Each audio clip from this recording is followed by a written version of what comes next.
Right. Welcome, everyone. I hope you can hear me, see me all right. Yes, sir. Thank you. Thank you, Kishore. Right. So I think I saw most of you in the introductory webinar, and it's good to have most of you back here. And yeah. Sir, let's wait for another 2 minutes only. Only Okay, man. wait for another. Okay, man.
Subham sir, we can start the session.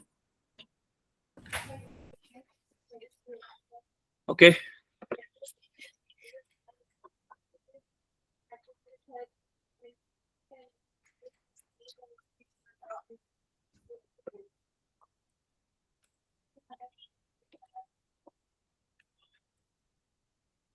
Right. Now that we have introduced ourselves, let's start this session.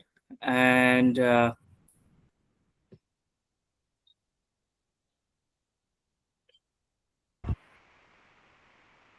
right, actually, before we start the session, I think we'll try and aim finish 2 domains today for ISC2 CC exam.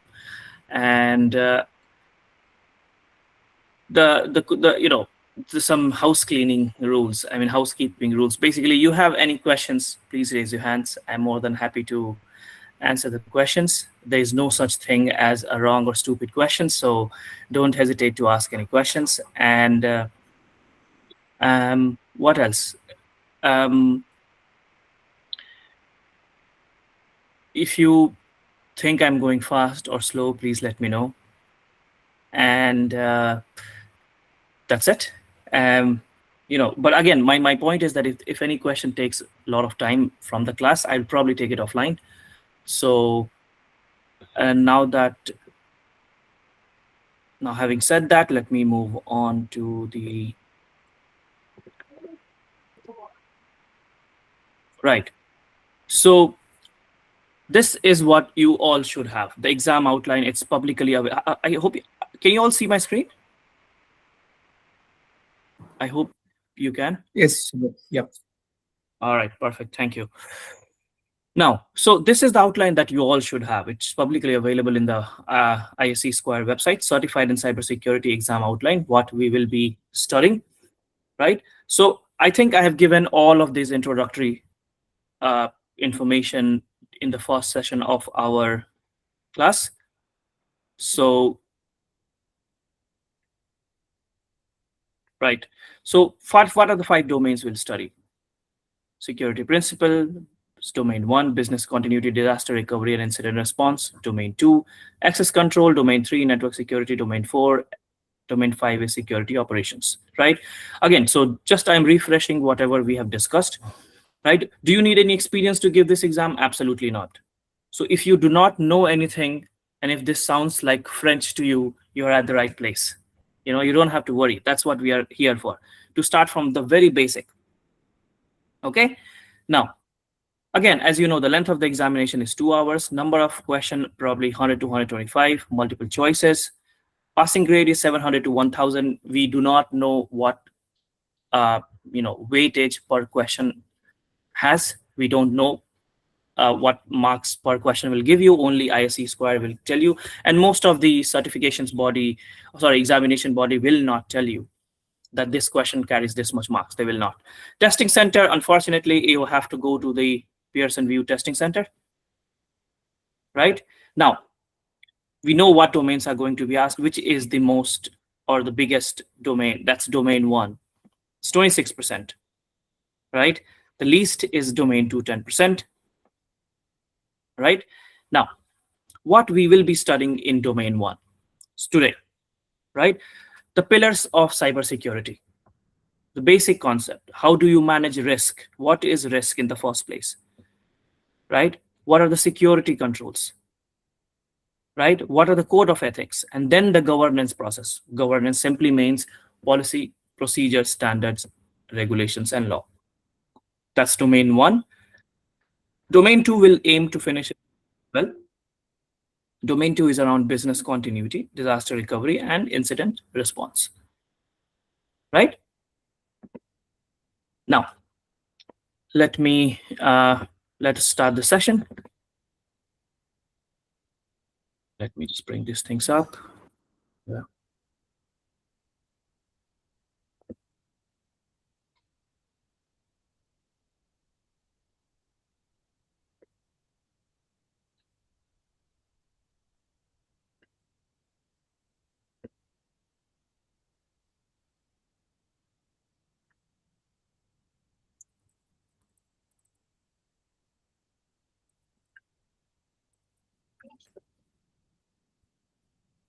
Just hang on.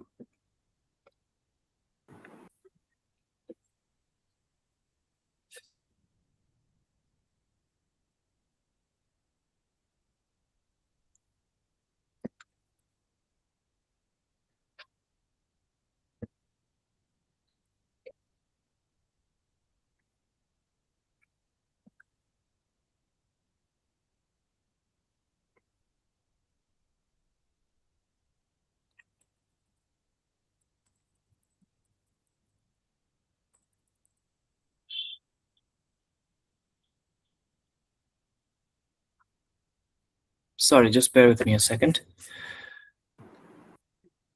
Subham, I am not audible.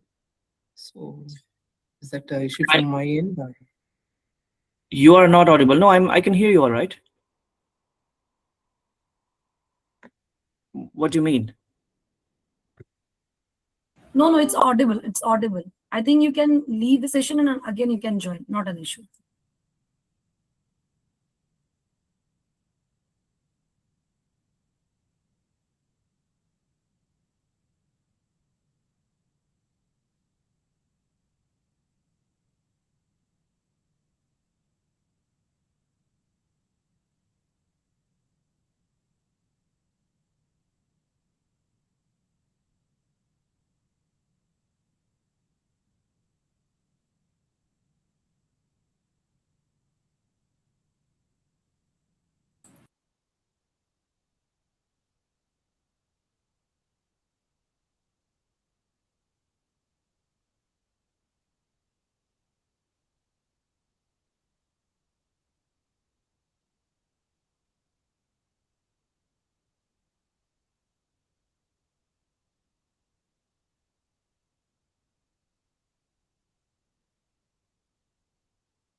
Right, there we are.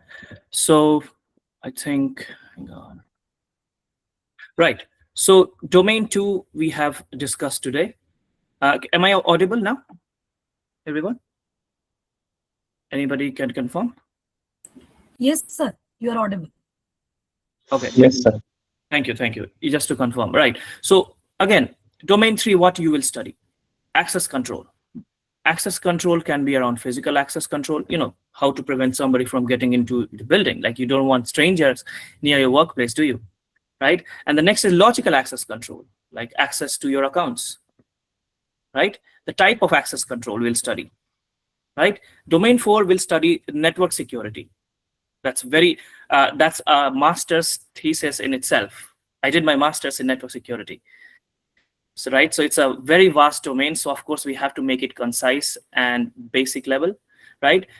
So first is networking. How do you communicate? How are we communicating over the internet? We are communicating, you and I, through OSI model, right? What are the protocol versions? What's the IP address versions? What is Wi-Fi, the posts, the applications, right? What are the threats to the networks, right? You must have heard the word hackers, right? So they are the threats, what action they take, what kind of attacks they launch, right? And then we'll study the infrastructure of network. Servers can be hosted on premises. You go to the market, buy a server, install it, put it in your company, or you simply take AWS cloud, right? So we'll study all of that, the designing, the cloud, etc., etc. And the domain 5 will be around operations, the data security, the system hardening. How do you encrypt things? How do you ensure the configuration is secure? There's various security policies and the awareness training. Okay. Now, domain 1. Okay. Oh, sorry, not domain 1. Apologies, that's not the one. Let me bring this up. Domain 1. Right. So what did we study in domain 1? As you saw here, domain 1 has 5 chapters from 1.1 to 1.5, right? So let's start with 1.1, understanding the security concepts. Okay. Now, let me go full screen. Right. So as you know, we are going to study domain 1, chapter 1. Okay. Which is nothing but here, security principles. Okay. Now, what is chapter 1? Confidentiality, integrity, availability, and non-repudiation. So this is a part of you understanding the basic security concepts. Okay. Now, as you can see, confidentiality, integrity, and availability are linked, which means it's a triad, right? All of it has to be working together. Now, what does it mean individually, right? So if anybody asks you, what is security? Your answer should be to maintain confidentiality of information, availability of information, and integrity of information.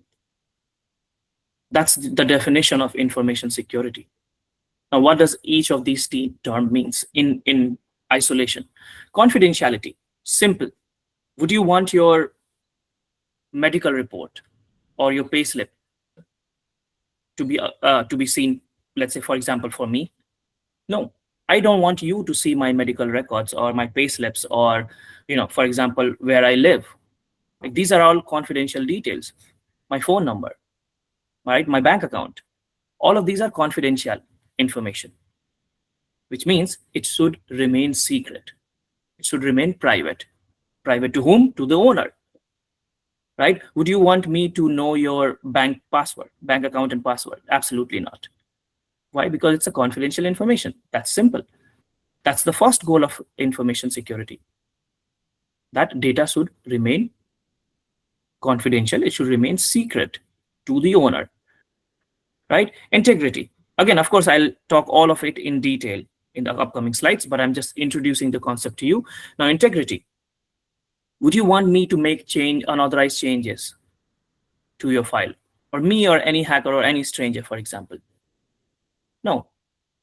If you have certain resources kept somewhere, maybe a document, maybe a file, maybe if you are making a bank transaction, would you want somebody to make unauthorized change? For example, if you are making a bank transfer and I somehow compromise the transaction and I, instead of recipient bank account, I put my bank account, so the money is gone to my account.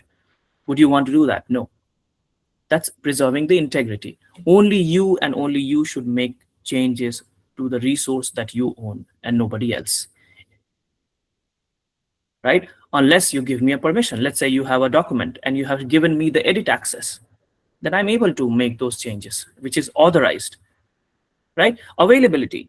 Availability is ensuring that access is available, access to information is available as you need it, right? You decide that you want to work Saturday 3 a.m., not recommended, but let's say if you decide to do that, you should be able to do that, right? For example, in Europe, it's somewhere around half 4 in the morning, right? Still, the Google Drive is available and you are having access to all of this information.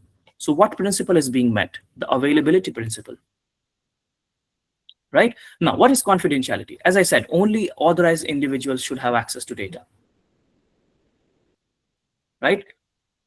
If it's your payslip, if it's your medical health record, if it's your bank statement, it should all remain confidential and private to you, right? What are the threats? Of course, so now that you know what confidentiality is, we have to know what are the threats to confidentiality, right? The very first threat to confidentiality is snooping. Imagine somebody casually walking around where you are and trying to gather sensitive information. Let's say somebody gets into a bank, SBI Bank, for example, and they casually walk around the office pretending to be an employee and casually, taking papers that are left on the desk, taking information. Somebody has written a sticky note on their desk, this is the account name and this is the password, or some important confidential details, right? Don't you think somebody can just walk around the office and gather those? So that's number one threat to confidentiality. Because somebody is not careful, somebody snoops in and they take away all the data. So what's the solution?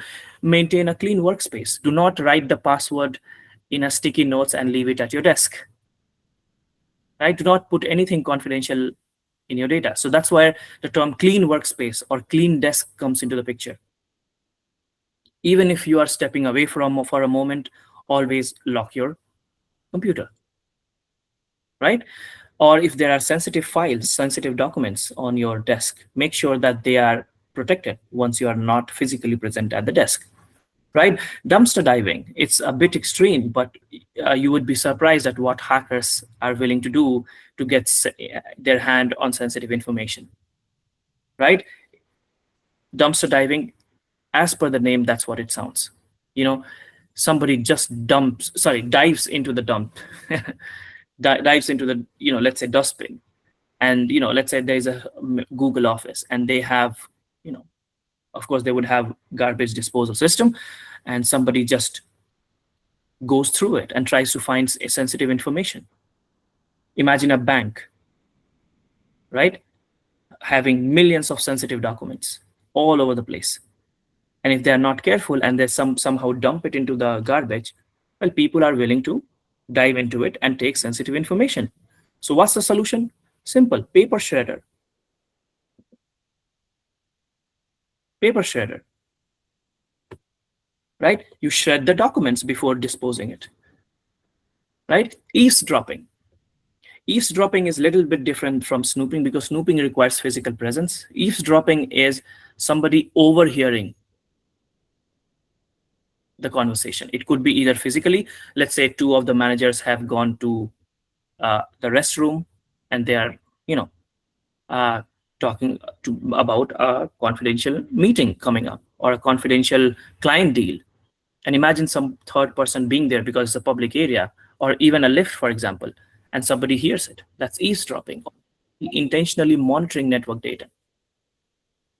How many of you use public Wi-Fi?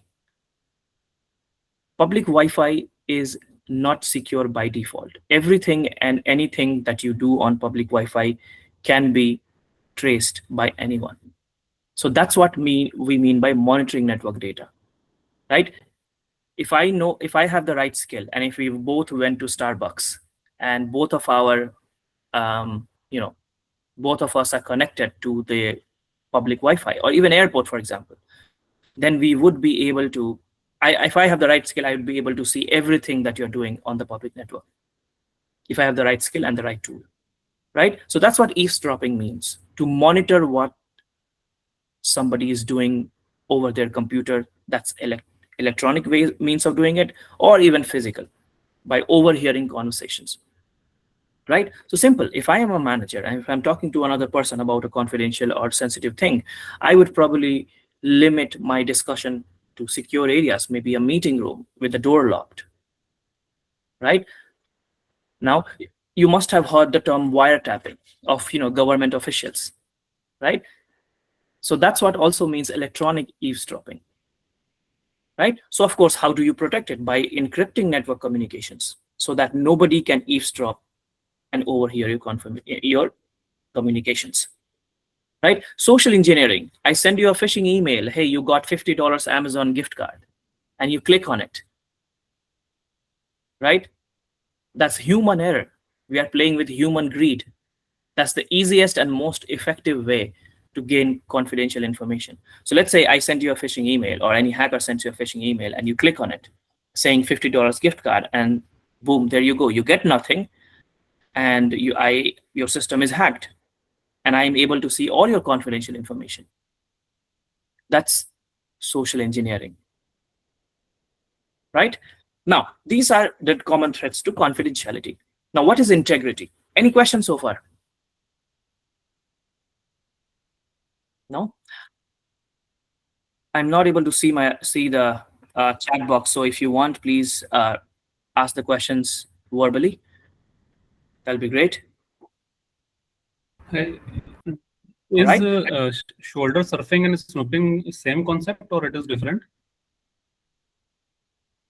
You are right. It's similar, actually. Shoulder surfing is very, very specific. Somebody, watches things over your shoulder, because you are just simply not able to see behind your shoulder. So yeah, similar. You can say a part of snooping. Okay, thank you. Right. Integrity. Now, would you want any unauthorized change made to your information? For example, these are my PPT slides, right? Would I want somebody to, make any unauthorized change without my permission to these files, which I'm presenting? Absolutely not. That is what we mean by preserving the integrity. Only authorized persons. For example, if I am the owner of these presentation materials that I'm presenting to you, only I can make changes to this information. Or, for example, if I give Vishnu, for example, one of the candidates here, that okay, go ahead and make the changes, then he can make the change. That's also okay, but no unauthorized person should make the change. Now, what number one threats is unauthorized modification. Simple. If a attacker or a hacker hacks your system and makes changes to data without your permission, right? Example, a bank transaction. You are going to send money to some other person and they make changes and the money goes to another bank account, right? How can you prevent it? Well, simple. Principle of least privilege. What is principle of least privilege? You get only the amount of access that you need to get your job done. For example, if I am working in networking team, would I want to know, the employee details of everyone in the company? No, I don't need to know. Would I want to know what my finance team is doing, what my next client is going to be, or what is the salary of my boss? No, I don't need any of that. Would I need to access, for example, if I'm working in, let's say, network security team, right? Would I want to have access to softwares that I know don't need to get my job done? For example, the HR portal. Would I need admin access to that? No, I only need network security related roles. That's what we mean by principle of least privilege. Okay, which means that you give employees only the access they need to get their job done. Right? Another common threat to integrity is impersonation. Simple, right? If a hacker presents themselves as your manager or IT technicians, right? Let's say you are working, let's say it's Saturday, and you receive a call and they say that, hey, look, I am IT technician, right? Your LinkedIn profile is open, right? So let's say I'm a hacker for a minute. Let's pretend that. So what I would do is I would go to your LinkedIn and I would see that you are working in so-and-so company. I'll pick up my phone. If I find your number by some ways or means, or even if an email, if I guess your email, for example, your name is, John Doe, then I will assume your email is john.doe@the rate of company that you're working for, right? And anyway, I find your email or your phone number and I give you a call or write a mail saying that, hey, I'm from your IT team. I'm an IT technician from your team, and I suspect that your laptop is hacked and I need so-and-so things. Or I pretend to be your manager. I take a random number and I give you a text. Hey, I am your manager. And I put a profile photo, maybe a WhatsApp profile photo of your manager. How do I take it? Well, I use AI to generate it, or I take it from the phone. Sorry, I take it from your LinkedIn. Right? So I have your manager's photo. I have a random new number, which you don't know. And I give you a text. Hey, it's your manager. I am at a conference and I need $500 gift card to give to a client because it's such a precious deal. I would reimburse this to you the next morning. Don't you think you might fall for that? That is what we call as impersonation. An attacker poses as somebody trustworthy, right? What is the most effective defense? Education. You know that people are doing fraud using these methods. Once you are educated, you will not fall for it. So what you will do, once you receive a call from another number, well, if you have the primary number of your manager, you give them a call. Or you go to your Teams or Outlook and you write them an email or you send them a message. Hey, I received a call so and so. I'm not just to be sure. Is it you indeed or somebody pretending? And that's what, the manager will read it probably and reply that no, it's not me. Right? Now, what are the other threats? Man in the middle attack. Like I said, if you are in Starbucks over public Wi-Fi or at airport, an attacker can intercept everything that you are doing because you both are on the same network, and public Wi-Fi basically means open public Wi-Fi for all. And they can eavesdrop on everything you are doing. And especially if you are doing bank transaction, they can see your user ID and bank password in plain text. And of course, they can use it against you in the future. That's man in the middle attack, right? You are communicating to a server somewhere in the world and somebody is able to see everything. That's man in the middle attack. Now, replay attacks, right? Let's say that, I have captured your user login and password, right? Maybe, you are on the same Wi-Fi as I am, and it's a public Wi-Fi, and somehow I'm able to capture your bank login details and password, right? So what does replay attack means is I replay that session. I use that session, use those credentials, and I log in to your account, right? So it's similar to man in the middle attack. So what happens here? I'm simply able to access your account. Your account is breached, right? So how do you prevent that? Well, simple. Use encryption. Transport layer security. Transport layer security is nothing but encryption when your data is in transit between one network to another network, right? Encryption, I'm not sure how many of you know, encryption simply means converting plain text into ciphertext or gibberish. For example, if I tell you that let's say I'm sending you a message, my name is ABC.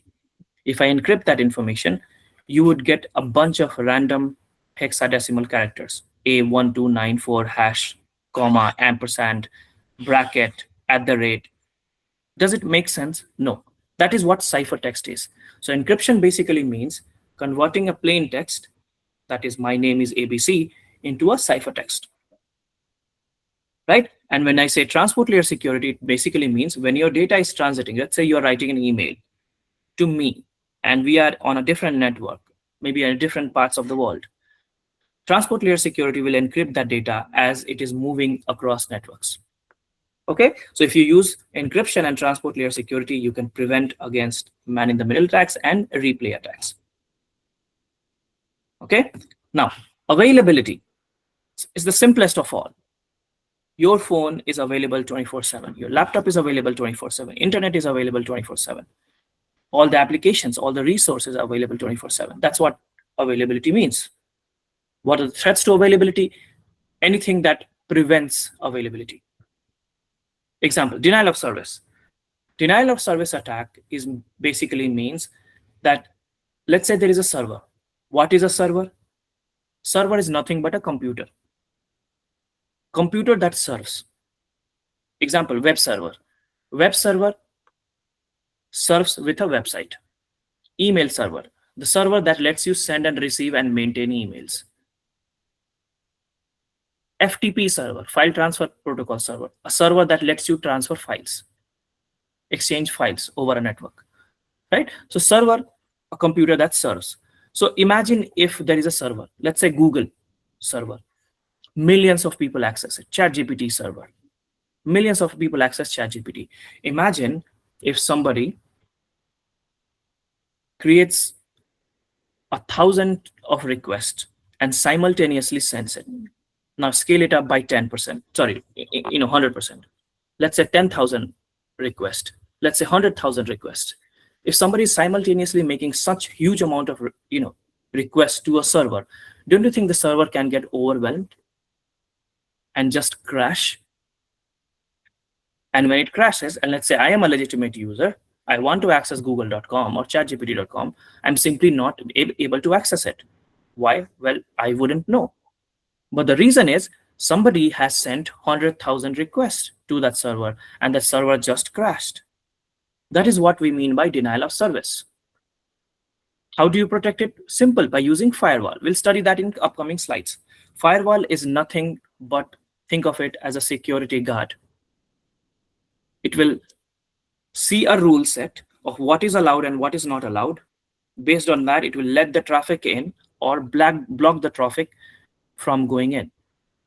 Example, if I have said that block the traffic from, if I have set a rule for firewall that block any traffic that is between this range of IP address, firewall will simply block it. That is what the job of firewall. So firewall is a network security control or a network security device that allows or blocks traffic coming to your network or going out of your network based on the rule set that you provide to the firewall, right? So again, coming back to the topic, how do you prevent denial of service?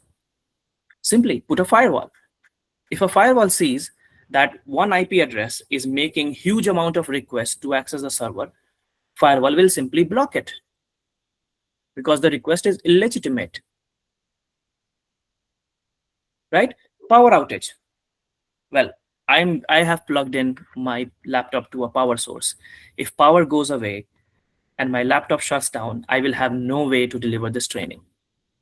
That's another threat to availability. That's power outage, right? Now imagine that happening in data centers, right? Imagine natural disasters happen and of course there is no power source, right? So how does it happen? Well, have redundant power sources, right? Have backup generators. So if I have backup generators or redundant power source, I'll probably I'll still have the power supply to deliver this training. Okay. Now, what are the other threats to availability? Simple hardware failures. Imagine my laptop crashing right now, or or my essential components of my laptop, for example, RAM or hard drive crashing. I wouldn't be able to access the presentation now, would I? Right? So again, what is the solution? Well, have redundancy. If I have another laptop and these files are saved, or if I have files saved in a cloud, I can access from another laptop. Now, expand that concept to big companies having millions of servers. If all of those server crashes or main software crashes, main devices crashes, main hardware crashes, it can lead to availability issues. Right? Now, if I accidentally drop this laptop, or I spill my coffee over it, right? Or let's say there's a data center and flood happens, or somebody intentionally, for example, you must have heard the news recently, AWS has lost one of its data centers in the Middle East conflict that's ongoing. So that's intentional attack. So the whole data center, at least 2 availability zones of that data center were destroyed. Right? So how do you work with it? Well, have a redundant system. What do you mean by redundant system? More than one systems which can do the job.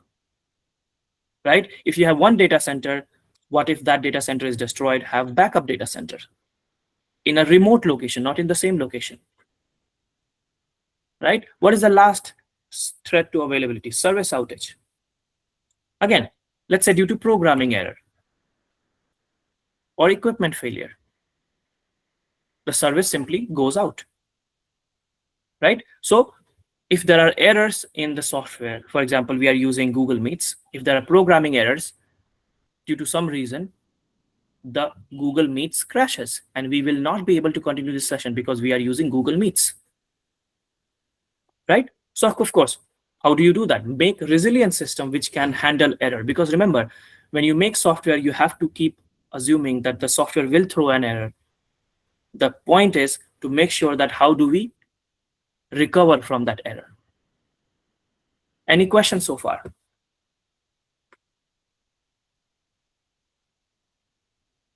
These are fairly straightforward concepts.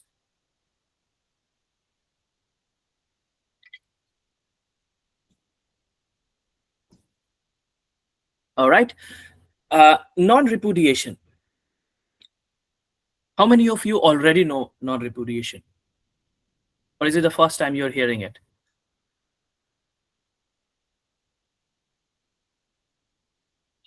Right? What does it mean to repudiate? Repudiation basically means that you deny something that is true. Or in simple words, you just deny something, right? Now, let's say somebody says that, this training was never conducted. That's repudiation. Is there, was this training conducted? Absolutely yes. Right? So what does non-repudiation means? Non-repudiation basically means that you can defend yourself or prevent someone from falsely denying something that is true. Now, in this case, if somebody says or repudiates that, hey, this training never happened, or one of the participants says that, this training never happened, I paid so and so fees, I expect the training to happen. Well, the non-repudiation here will say that, look, this training has happened and I have evidence to prove that this training has happened. And what is the evidence? The recordings that you will be receiving after that session is done. Right? Now, expand that concept into big banks. Right? Let's say you have a bank account, right? And you have paid someone, let's say $10,000. Let's say you have made a bank transaction, right? Don't you think, some hacker or some criminal might think that, hey, how about I make the bank transfer and I go to the bank and say, look, I have never done that. Give me my money back, right? Or, right, let's say you have a deal with your friend, right? That you want to buy their car for $10,000. Okay. Now, you don't have any written agreement, right? So let's say your friend gives you the money and you simply do not give the car. Can your friend later tell that, hey, I gave you this money and you have not given me the car? If you don't have a written agreement? No. That's why cash-based transactions are a risk. Because there's no way anybody can prove it, that the money was given. Right? So your friend can say that, hey, I have paid $10,000 and you have never given me the car. Or even, you can say that, it could go anyway. You can pay the money to your friend and your friend cannot give you the car. Or you never pay the money in the first place and you say that, hey, I have paid the money to you, $10,000 in cash, and you have not given me the car. It could work either ways. But you know the concept, right? I hope you understand the concept. That's what non-repudiation means. Being able to evidence or prevent someone from falsely denying something that is actually true. Right? How do you achieve it? How do you achieve non-repudiation? The number one way is a digital signature. Right? If I send an email or a message which has my digital signature, it is a proof that only me and me in the whole wide world can send this message, and it is coming from indeed me. Now, can I later deny that I have never sent this message? No, because it has my digital signature in it. Right? So think of digital signature as a signature of a person that only that person can make. Right? What is public key infrastructure? Public key infrastructure basically means that, how do I say that? Let's say there's a big company, google.com. Right? Google.com will have a set of private and public keys which will study in encryption. So think of public key infrastructure as a certificate which says that this is indeed the private key and public key of Google, and this message is coming from Google. And this is the certificate that I am issuing to Google saying that this is your public key and private key. Again, this is encryption concept, but think of public key infrastructure as a certificate that is issued to any company which proves their identity. Think of that, though let's not get into keys, right? Public key infrastructure basically means a certificate that is issued to a company which verifies that, okay, these are the right details. I have audited them. I have verified the company's details, and this is indeed Google. This is where they're located. This is what they do, and these are their details. Right? And if the company makes it public, can they later deny it that, no, this is not my details, or this is not something that I have done? No. If they have their ID, let's say some sort of ID in that certificate, and that ID is shown in all the transactions that are made, a company can never deny that this transaction was not done by them. Right?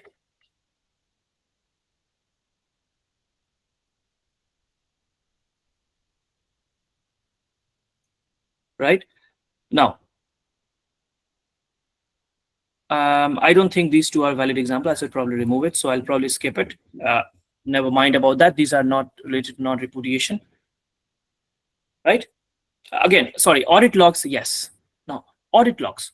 Everything that you do in your laptop or company's computer is logged. There are logs available for that. If you later say that, hey, I have not downloaded this software, or I have not visited this gambling website, for example, or if I have not scrolled through Facebook for 3 hours during my work day, well, people are going to have logs for every click that you make on your company's laptop, or even your personal laptop, for that example, for that matter. So logs are undeniable proof captured by the system, by the application, of everything somebody does on their system. You can use that audit log and say that, no, you have indeed done this. This is the proof, and that's what we mean by audit logs. Okay, you can ignore the hashing for a while. Okay, now that's all for that's all for chapter number 1. We'll move to chapter number 2. Any question?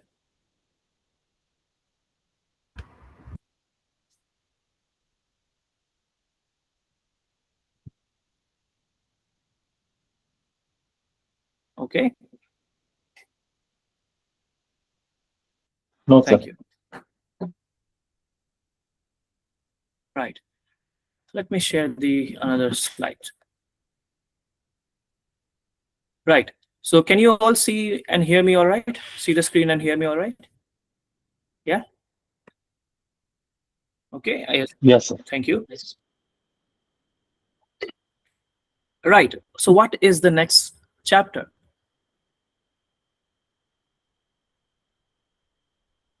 The next chapter is around risk management process. Right? So we'll study that. Oh. Actually, sorry, hang on. We still have to study these techniques. We have only studied confidentiality, integrity, and availability. There are still some things that we need to study, which I have distributed in different chapters. So now we'll study the authentication part of it. Okay? And then we have studied non-repudiation already. So the only two pending items are authentication and privacy, which we'll study now. Okay? Now, again, as you can see, we are still in section 1.1, right? Access control procedures. Right. Look, access control simply means that there are 4 steps. First is you identify yourself, then you authenticate yourself, then you authorize yourself. See if you're authorized to access something, do something, and then log about it. Accounting. What is identification? Identification is you claiming that this is me, right? If I tell myself that I am, for example, Narendra Modi, I can claim myself to be anyone. It's a different matter whether that's true or not. So identification is the very first step in the authentication process, in the whole access control process, right? Here, an individual claims an identity without having any proof, without providing any proof, right? So if somebody is not providing any proof, they can say they are anyone. You cannot believe it. This is somebody just asserting that this is who they are. That claim can be false. For example, I said I'm Modi. I'm not. Right? But nobody knows that. Right? If let's say, I'm just behind a computer, how can you know that? Right? If I go to a building at a security desk and I say, I'm here to meet my friend, and they ask, what is your name?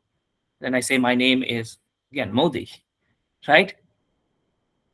Now, the next step is where the bigger picture comes in, right? Or even if I go to a login page, let's say I go to Facebook or even this Google Meets, right? I am the trainer for this course, right? If one of you goes to the training page and logs into Google Meets, and for some reason you type in my name or my email address, or maybe my name. That's identification. That doesn't mean it's true. This is you simply identifying yourself, right? What is authentication means? Authentication is where the magic happens. It's the second step in the process where actually you need to give a proof. Example, you go to a building, say I'm here to meet my friend and my name is, let's say, Ramesh, right? Then during, that's identification. But in authentication, the security guard will ask you, hey, can you give me your identity card, Aadhaar card? And that's what authentication means. You go to a login page and you type whatever username you want, but then authentication will ask you for the password. Prove it is indeed you, right? Give me a password. Who knows the password? Only the account owner. That's authentication. You go to a login page, you write the username, and then it will ask you the password. That password is authentication. Security guard asking your driver license or Aadhaar card, that's authentication. Example, you go to the airport in India. They see your flight. To enter the airport at the door, you need to give your identity. You need to say that I have a flight. Okay, anybody can go to the door and say that I need to go in, I have a flight. But can they get in? No. The security, the security officials, the CISF, I think, people, they will ask you, show me your ticket, and they will match the ticket's name and the timing, and they will match the ticket's name to your identity card, maybe your passport for international travels, or your driver license or Aadhaar card for domestic travels. So, right? So that's authentication. Okay. Now, authorization. Now, just because you have logged in, does it mean you can access everything? Let's say I have a read-only or view-only access to one of the softwares, right? Let's say I am an auditor, and the client that I'm auditing has given me view-only access to everything, right? Now, authorization means that you can only see things that you're authorized to, right? It basically means, do you have the permission to access the resource that you're requesting to? Do you have the permission to perform this action that you want to perform? Right? Let's say you go to a meeting. Let's say you go to a function, for example, maybe a banquet hall, 5-star, and you go there. You identified yourself. You have, you have authenticated yourself. Okay, but within that party or a function, you can only access certain resources. You cannot access everything. Another example, auditor. If I'm an auditor, if I have view-only access to the software that client has given me, because I'm auditing them and I need to check what they are doing, so I have a view-only access. Now, let's say I want to perform an operation. Let's say they have given me view-only access to their HR portal, or maybe their asset management software, or any software for that random example, right? And I want to perform an operation. Will I be authorized to perform an operation as an auditor? Can anybody tell me? No, I will not be able to perform that action because I simply do not have the permission to do so, right? Now, the best example that I give that combines all of this identification, authentication, and authorization is simple. Let's say you are traveling from Bangalore to Mumbai. Okay, you go to the airport, you identify yourself. Okay, like, okay, I have a flight to take, right? This is me and I have a flight to take. Okay, that's identification. Will the CISF officials just simply let you go?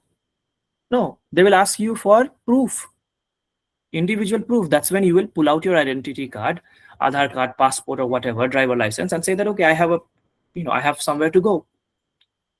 Okay, fine. If you have the valid ticket and if you have a valid identity card, you will be allowed. That's authentication done. Now, just because you are within the airport, does it mean that you can take any flight to any corner of the country or of the world? Can you take a flight, your ticket is from Bangalore to Mumbai. Can you take a ticket from Bangalore to Delhi, for example? No, you cannot take that ticket because you're simply not authorized to. Right? Now, same example. Let's say that everybody has an account in their HR portal in the company. There they go and see that, okay, I have 20 days leaves left. This is my salary. These are my documents. These are my employee letter, etc., etc. Right? So I have identified myself. I go to the login portal of HR. I put in my user ID and user ID. That's identification. I put my password. That's authentication. Authorization means that I am able to see my own payslip, my own employment letter, the number of leaves that I have left, etc., etc. Why? Because I'm authorized. These are my information. I can see what my salary is. Right? But can I see my colleague's salary? Can I see their payslip? Can I see their number of days of leaves left? No, I cannot. That's authorization. Accounting, simple. Log everything. User activities are tracked. Right? If you go to a building, you would see the security guards making an entry of every visitors. Now these days it is electronic. People take photos. And a notification is sent to the homeowner if they approve of them or not. That's accounting. Logging. Right? So I've given you already these examples. Identification means identify themselves, give a username, right? Authentication means give a password, verify your identity, prove your identity. And then once you have done so, based on the level of permission you have, you will be given access to certain resources. And once you are identified, authenticated, and authorized to certain resources or to perform certain actions, everything you will do will be logged.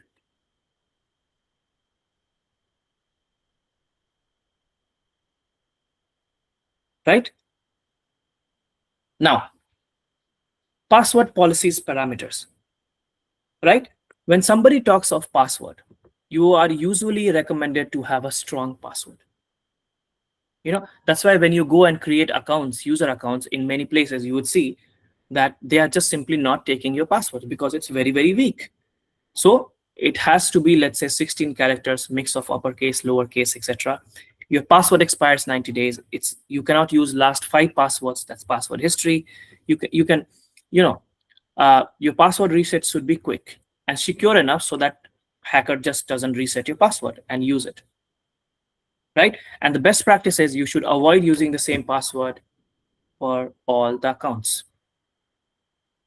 Okay? So best way, use a password manager, LastPass, for example. Okay? Now, authentication factors.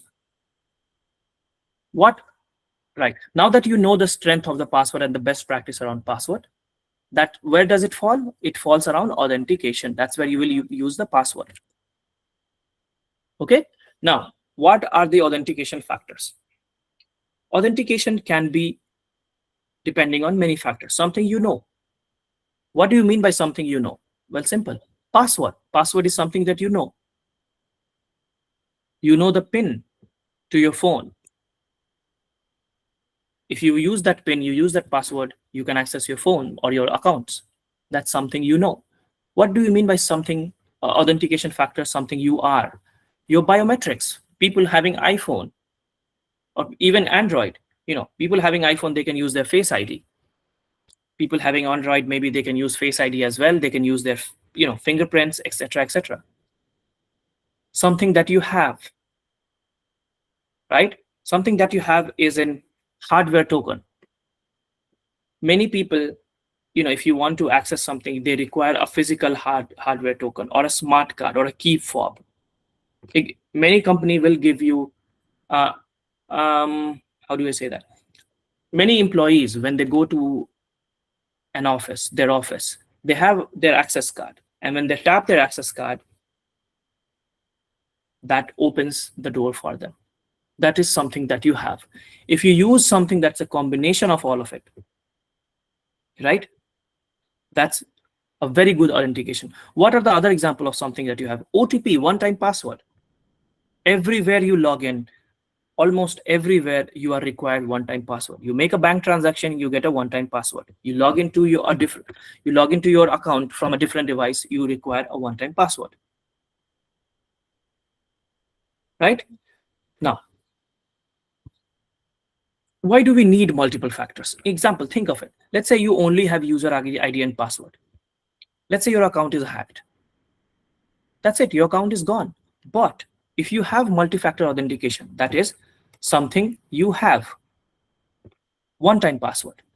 If you have one-time password, and even if your password is stolen, you will at least get an OTP in your mobile phone, right?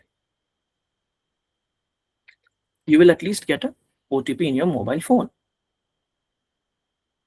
This way, nobody can steal your passwords, right? So how do you work here? You put a password, something you know. Maybe you put something that you have, maybe your fingerprint or a smart card, and the PIN, the OTP, for example. Okay, so I hope this you clearly understand what is identification, what is authentication. Any questions so far?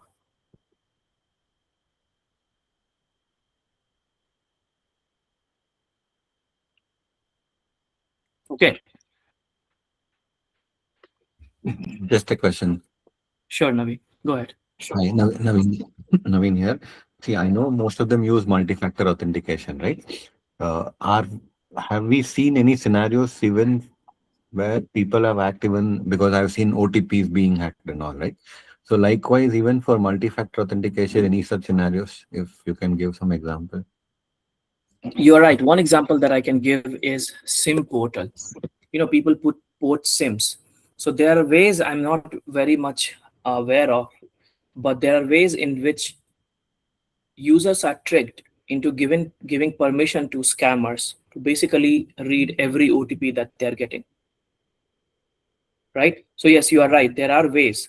I actually need to look into it, but it's basically either user is tricked into sending some sort of technical message to some number, which tricks them, and which basically means that okay, they have given permission to either port the number, which means their number is cloned. Every message that, let's say, you are getting is also received by the hacker. That way your OTP is received by the hacker. There you go, your account is compromised. Or that's cloning. Or second is like I said, I'm not aware of all the tricks. Not about tricks, more of I want to understand how do we restrict that, right? So How do you restrict the OTP fraud? Is that what you're asking? yeah, or any multi-factor authentication, people misuse it. Well, I mean, let's say best example of multi-factor authentication is Microsoft Authenticator. So again, look, at the end of the day, it all falls down to users, awareness as well. Let's say I'm using Microsoft Authenticator for a lot of things. And if for some reason I have no password in my phone, or very weak password, 1234, there's nothing much people can do. Right? Anybody can access my Microsoft Authenticator and they can, do it. Right? Now, that's why you see that OTP have small expiry times. Sometimes the best way to prevent OTP fraud is that OTP is also binded to transactions. Right? If an OTP is also are also tagged to certain devices. If sometimes the security is that only this device will receive OTP to prevent another device from cloning it. So yes, there are a lot of ways you can do OTP fraud as well. But at the end of the day, it depends on how aware user is. For example, you might have the best security in the world in your company. But if Naveen, for example, you click on a phishing email that talks about you got a new iPhone or a new appraisal, there's nothing a company can do. So at the end of the day, it falls down to users' awareness. Makes sense. So basically, the awareness and the individual who has to adhere to it rather. Yeah, look, I mean, you can go to technical aspects of how OTP fraud are done and how you can secure it. For example, like I said, tie the OTP to a device, bind the OTP to a session or a transaction. Use app-based OTP instead of SMS. So, for example, if somebody tricks you into cloning your OTP that's coming to your phone number, if you use an app called Microsoft Authenticator, that's a more secure way, right? Mhm. Because there are scams ongoing for SIM swapping, right? So again, we can go into a lot of details into how these things are done. I would probably not go there because No. but Mhm. at the end of the day, like I said, it all depends on users' awareness. Okay. Now, moving on to right. So what have we studied? All of it. We have studied all of this: confidentiality, integrity, availability, non-repudiation, authentication, authorization, etc. Now we'll study privacy. And then we'll have completed the first chapter. Okay. What is privacy? Think about it. Don't before studying about privacy, let's study why privacy is important. Right? Don't you think, as a cybersecurity professional, or even a random stranger, don't you think you want to safeguard your own data? Right? Don't you think you want your organization or maybe your college or your company to guard your data and not just distribute your phone number to everyone? Right? So privacy is important. Your entrusted people, your organization, your college, all of them are trusted that they do not distribute or breach your privacy, because it can be used against you. Imagine if somebody impersonates you, right? So what is privacy? Privacy is simply an individual's right to control or manage how their information is collected, used, and shared.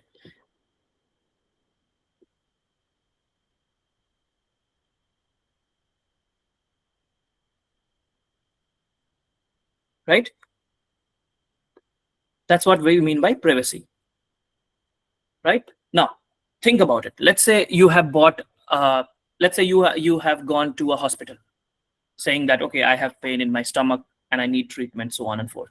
Now, let's say the hospital uses that, your name and number and what problem you have, and they sell it to a health insurance company. Don't you think they can use that data and be like, okay, hey, sir, buy this? That's what is happening in India all the time.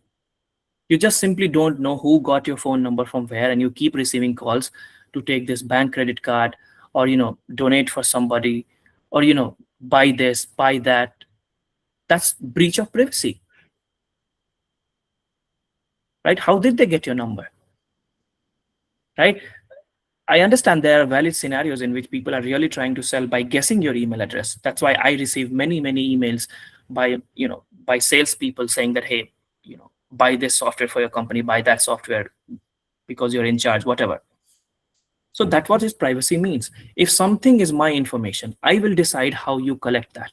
I will decide how it is used and how it is shared. For example, if I apply for a job in a company, yes, I am voluntarily giving them my limited details, my data, and I expect them to use it correctly and do not share it with everybody. That's why you would see privacy notice when you visit websites. Right? Now, what is the difference between security and privacy? Security means protection. Privacy means uses of data. Right? Because the data is being collected every time, like data, there's so much data all across the globe. That's why it's called big data. More and more YouTube videos are generated, more and more files are generated, more and more emails are sent every passing day, more CCTV recording, you name it. Data is increasing every passing second, which means we need more privacy laws and stronger compliance so that privacy of the data is maintained. Right? Privacy laws, that's why apply globally. Right? Facebook cannot use your data in an unauthorized manner. even though Facebook is the headquarters is in a different country, right? And of course, the privacy laws depend from country to country. Example, GDPR is the best example. That's General Data Protection Regulation. It's by European Union that talks that if you are doing business in European Union and it involves any data of any European Union person, you have to follow GDPR. Now, United States cannot claim that I am not going to follow these, privacy regulation. No, you have to follow it if you want to do business here. If you don't, you have to pay so and so fine. Right? That's where the team data protection comes into the picture. Because you are dealing with so much data, you need a dedicated team that manages your data. But all you have to worry about is what is privacy.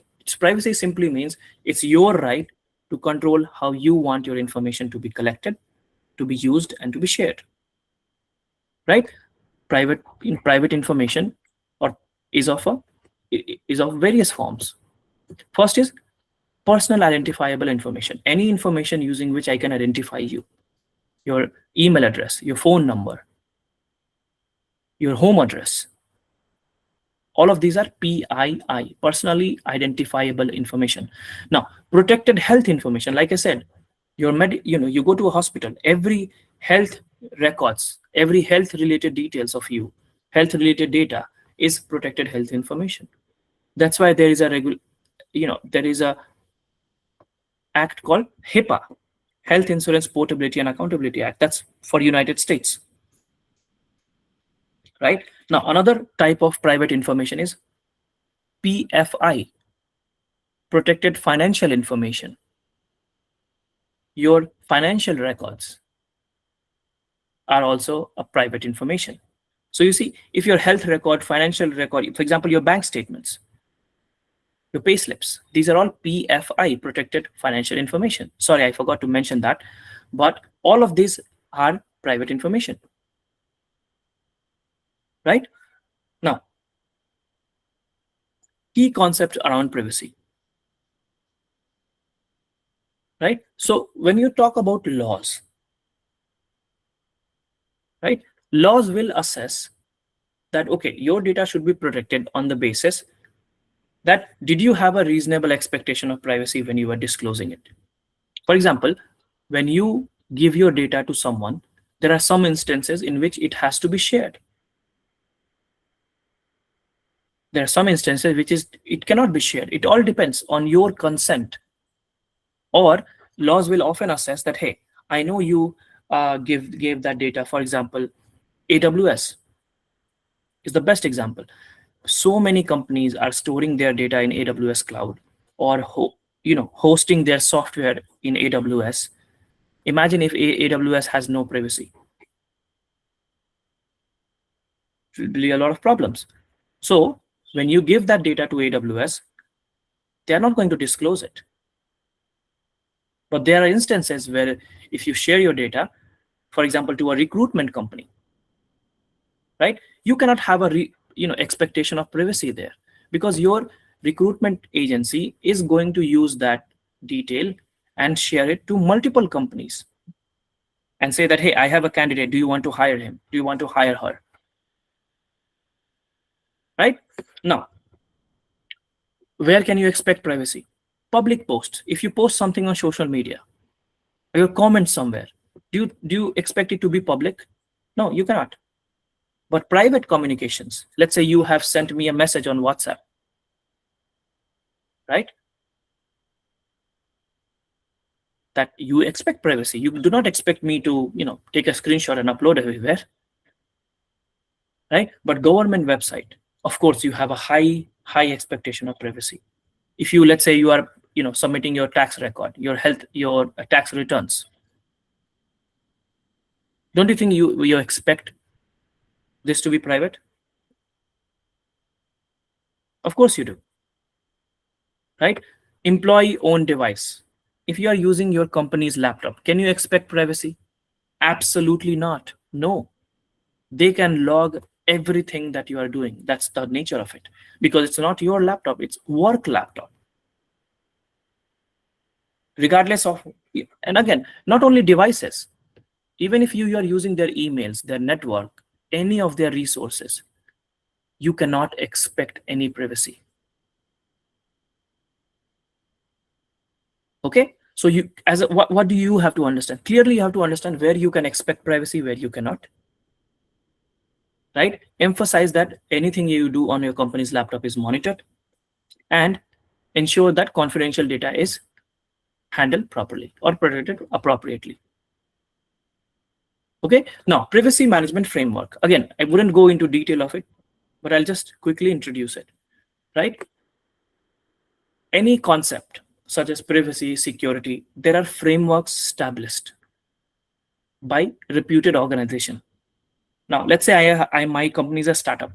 I have no clue how to put security in my company, how to put privacy in my company, etc., etc. So what do? I go and use frameworks. This framework will tell me exactly what to do. If it's a framework for privacy, I can implement privacy in my company. If it's a framework for security, I can implement security in my company. Same way, this is a privacy management framework. Okay, so what is the, right? It uses 9 principles, right? What is the first principle? Right? That organization should have privacy policy in the first place. If you don't have privacy policy, how do I know what kind of privacy are you maintaining? Right? Next is, of course, when you have to inform people about data collection and uses. How many of you remember when you visit a website, they tell you accept only essential, or fully accept, or reject? They give you an option, especially when you visit Google websites. They'll give you an option. Do you accept this, that we are going to track so and so activities? Right? Right? One of the privacy management framework, by the way, is GDPR. Right? Now, next is, okay, next is collection and creation. Right? Now, let's say you applied for a job in a company. Right? You, of course, expect them to take this data only for the purpose of job. Right? And once, let's say, your application is rejected, would you still want them to have that data? No, you would want them to delete it. Right? Let's say you applied tax returns. Of course, you would want that data to be confidential. No, you don't want everybody to know how much tax you have filed, how much money do you earn. Let's say you went to a hospital. Would you want everybody to know what health problems you have? No. So that is what we mean by data should be collected lawfully, fairly, and only for specified purposes. Right? Now, data retention and disposal. Let's say you have 10 years of work experience and you joined your first company 10 years back. Okay, would you still want your first company to have your data? Not really. Right? So that's what we mean by data retention. Retain the data for how long ever you require it, and then delete it, dispose it once the job is done. Okay.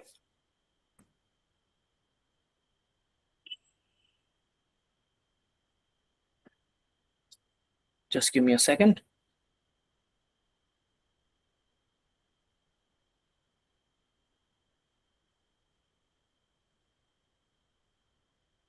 Next, access.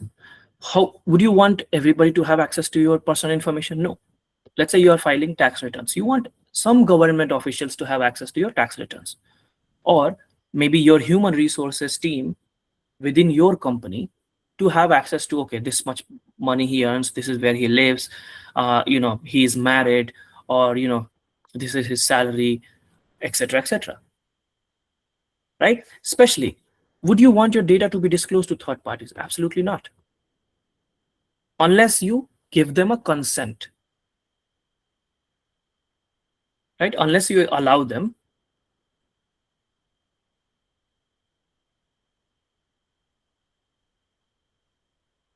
Right? Unless you give third parties a direct consent that, okay, you can use this data or share this data with other parties, they cannot. Right? And of course, if you are trusting your employer or your hospital or your the government with your personal data, your private data, of course you would want them to have right kind of security. That okay, you have strong security so that my data is not breached. Example, use encryption. Have lot of physical control, lot of strong access controls, etc., etc. That is one of the frameworks that we use for privacy. Now, data integrity.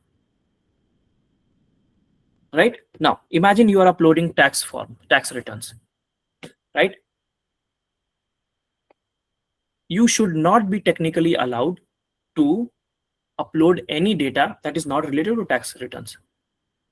Right? In some places, you are given, let's say, email field. You are not allowed to enter anything else which is not in the email format.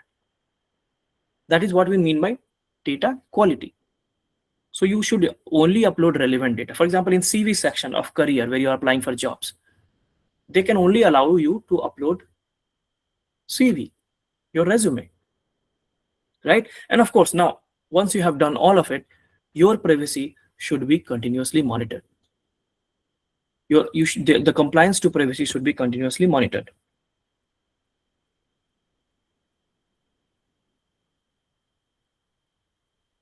Okay, which means that it is not enough for your company to say that, hey, all the stakeholders, I am having a privacy team, I'm maintaining privacy, but they should be regularly audited by a third party saying that, okay, you know what, this company has a good privacy program. Okay, so that is what we mean by privacy. It might be a little different concept because privacy is like an ocean in itself. But I hope you understood privacy. Okay, so we have done 1.1, right? Let's study 1.2, risk management. Okay. Now, understanding the risk management process. Right. How many of you already know what risk is?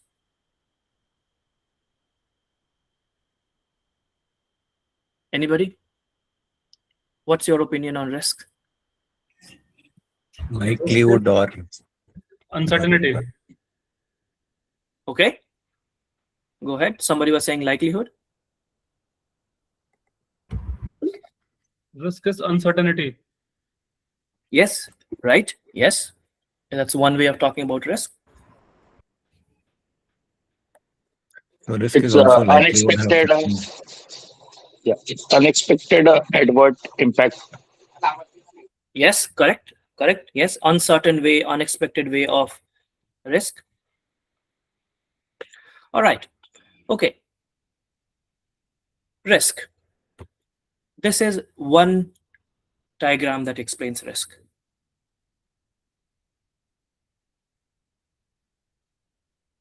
Okay. As you can see, threat and vulnerability, and the coinciding area is what risk is, right? So for that, you have to know what threat and vulnerability is. How many of you know what threat, what vulnerability is already?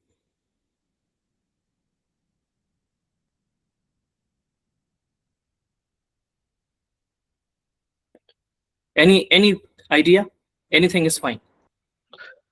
Vulnerability is kind of a regular patching update, and whenever the upgrade is happening, right? The You're right. vulnerable. You're talking about the solution to vulnerability. Okay.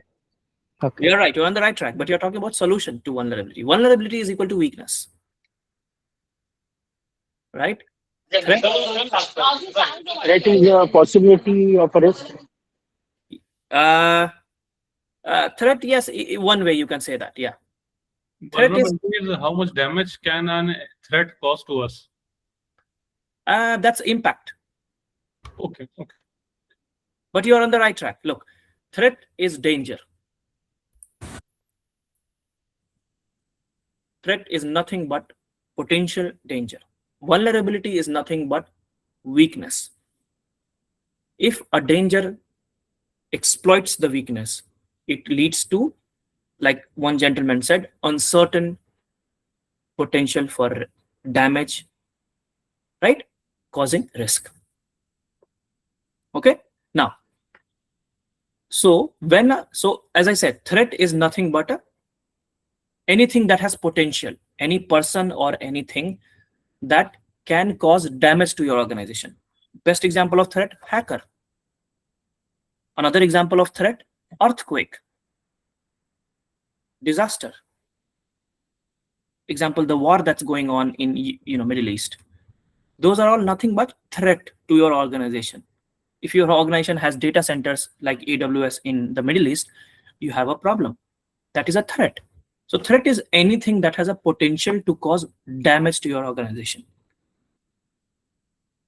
Anything that can cause damage to your organization is a threat. Okay, vulnerability is nothing but a weakness. Right? Let's take a home example or your bike example. Let's say you have a bike. Who is a threat? The thief is a threat. What is a vulnerability? Well, you forgot to lock your bike. Right? Another example. What is a threat? Hacker. What is the vulnerability? Your weak password. Your password is just the name of your dog, or your password is simply password 123.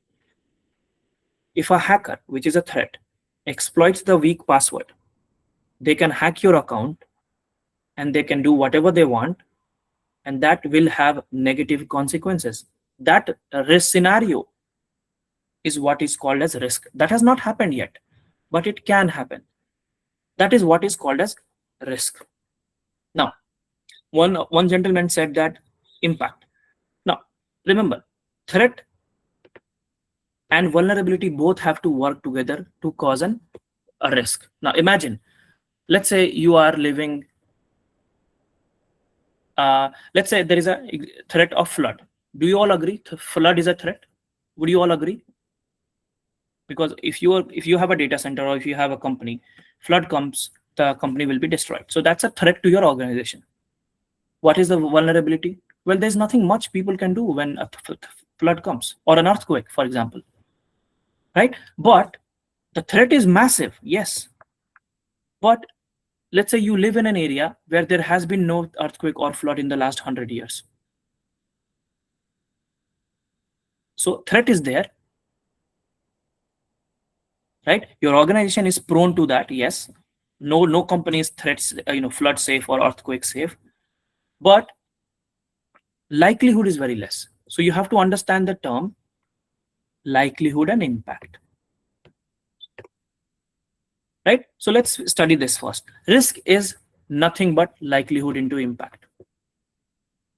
So what is the likelihood of threat exploiting the vulnerability? What is the likelihood that flood will happen, causing an impact to the organization? What is the likelihood that threat will exploit the vulnerability? Now, impact. What will be the impact if threat exploits that vulnerability? Let's take hacker example, right? Let's say that you have a weak password and the threat is a hacker. So what is the likelihood that the hacker will exploit the weak password that you have according to a risk? There will be certain likelihood, certain impact. If you multiply the likelihood into impact, that's where you will get risk. Right? Now, it is in another scenario. Let's say there is a threat. Yes, there is a hacker, but there is no vulnerability. Your password is 16 characters. Your password is very, very strong. So threat is there, yes, but there is no vulnerability, which means there is no risk. So both the threat and vulnerability have to be there to cause a risk. Okay, so what is risk? Risk is nothing but a potential for loss or damage when a threat exploits the vulnerability in the asset. If the threat that you are seeing here exploits the vulnerability, it leads to a risk. That is what is called risk, right? Risk will be to what? To an asset. If there is no asset, what risk will be there? Asset could be anything: people, data, system, reputation. Threat, as I already told you, anything that has a potential to cause damage to your organization. Vulnerability is nothing but a weakness, right? Now, as I said, for a threat to exploit the vulnerability, there is a certain chance that, okay, you know what, this can happen, right? And if it happens, it can lead to certain consequences, which is called as impact. So if threat exploits, right, if a hacker hacks your account, let's say there is a high chance of that That's a high likelihood of that. Impact, if the hacker hacks your account, it can lead to, let's say if it's your bank account, it can lead to financial risk, financial impact, financial loss of reputation, etc., etc. Right? So I hope you understand the whole concept. The likelihood, when a threat exploits a vulnerability, there is a certain factor called likelihood. How likely is the threat to exploit the vulnerability? And if the threat exploits the vulnerability, what is the impact? If you multiply that likelihood into impact, it leads to risk. Okay? Now, any questions so far? Anything yet you did not understand?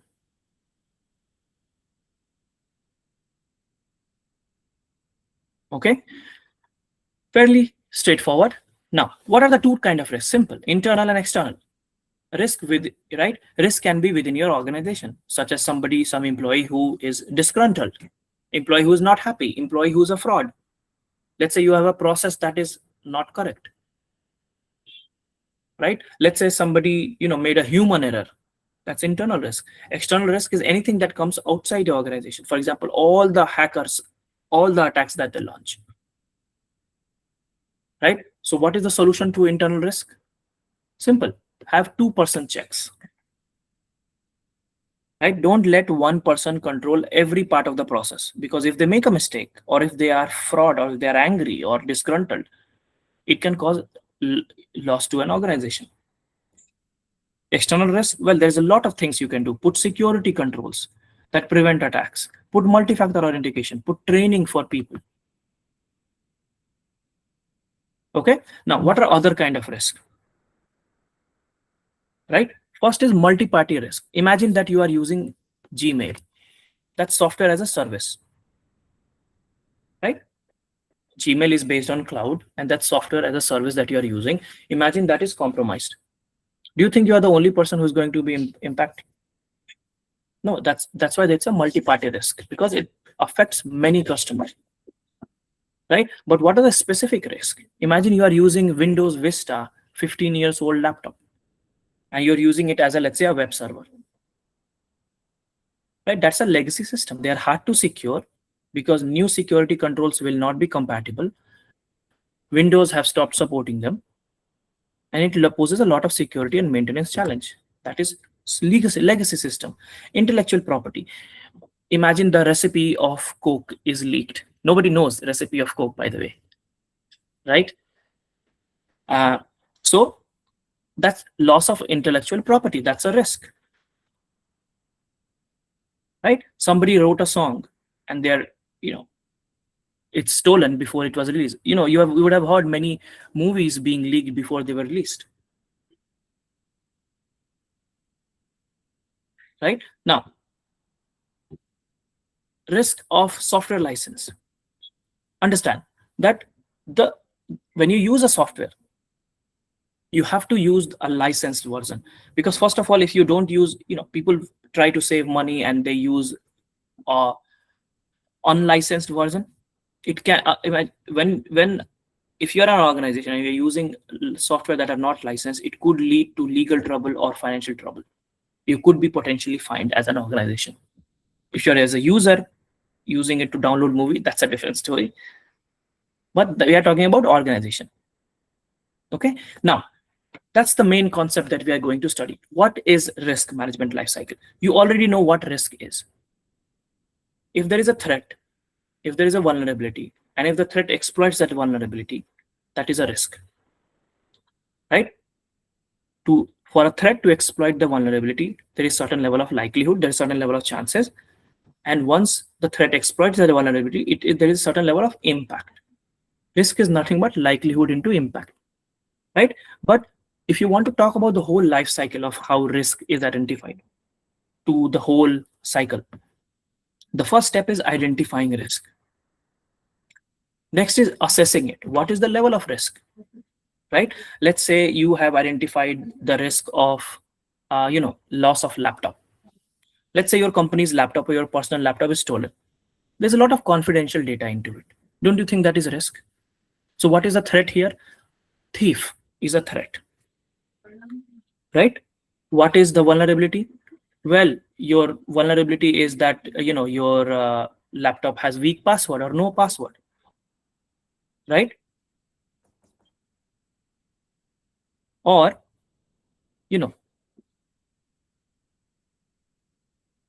so that is the threat, and that is the vulnerability. Now, if what is the likelihood? Well, let's say you are living in an area where there are a lot of thieves. The likelihood is very high. Impact catastrophic, because you have company confidential details into your laptop. So you'll multiply that likelihood into impact. You can get to a risk, right? So once you identify a risk, don't you think you want to assess it? Okay, this risk is high, this risk is low, this risk is medium, right? And once you do that, don't you think you would want to respond to it? That, okay, now that I know this is a risk, let's fix that. How do you fix that? Okay, let me encrypt the laptop, full disk encryption. Let me put a strong password so that even if it's stolen, people cannot get in. Remote wipe, which means I put an agent within the laptop so that once I know it's stolen, I can press a button from my software and that laptop is erased once it's connected to the internet. And then I keep monitoring that risk, because that risk is not a one-time thing. Laptop can be stolen at any given point of time. So that's the whole life cycle of a risk, right? It goes in circles. Okay, so what is the risk identification? Simple. Identify the risk and assess it, right? I've already spoken about this threat, vulnerability, and risk, so I'm going to skip it. Now, that's the point I was trying to make earlier. Can there be a risk if there is one of the threat or vulnerability is absent? That's a question I'm asking. Let's say threat is there, but there is no vulnerability. Can there be a risk? Anyone?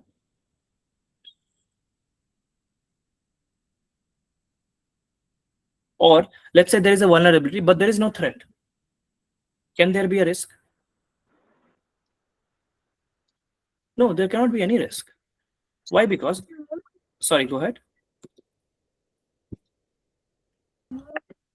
I was just thinking maybe the chances of risk can happen. Maybe when you say when there is vulnerable and there is no threats, you're never aware, right? You're in open source. So chances of risk can happen. That's why it's like likelihood, right? Yeah, see, likelihood is different.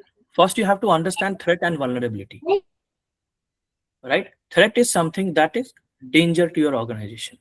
A hacker, earthquake, thieves. Vulnerability is how weak, what is weak within your system. If there is a thief outside, but your house is very secure, it has all the security alarms, security guard, it's within the gated community, etc., and it's well logged, the chances of it is very less. The likelihood is less, but the impact remains the same. If somebody gets into your house and steals things, the impact is going to be very high.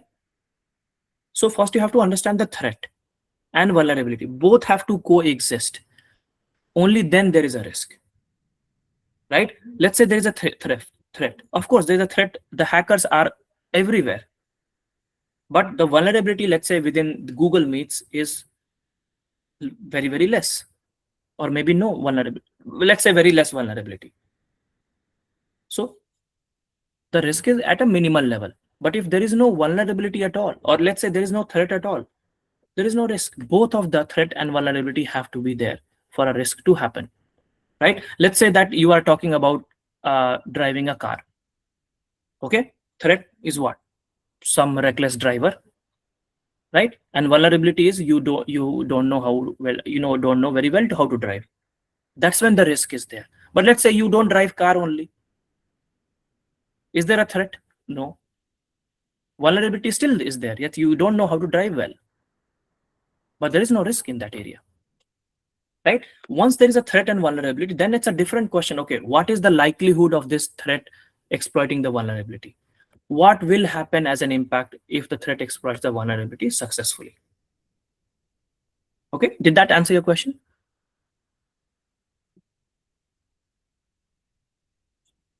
Okay, right. So the point that I was trying to make is that there is no risk if either of the threat or vulnerability is absent.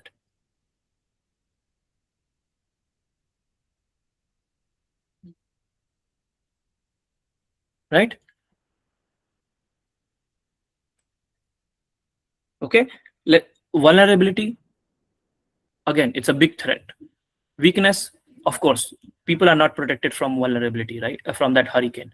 So yes, vulnerability always exists. But let's say that in the last 100 years, there is no hurricane that has happened. There is no earthquake that has happened. So there is no threat like that. So vulnerability is there, threat is not there, there is no risk. Right? And what is threat vector? Threat vector is nothing but a method that a hacker use to get into your system. Maybe they can use certain level of hacking tools. Maybe they are using phishing emails. Maybe they are calling your phone and trying to scam you, or they are physically trying to get into your company or your house.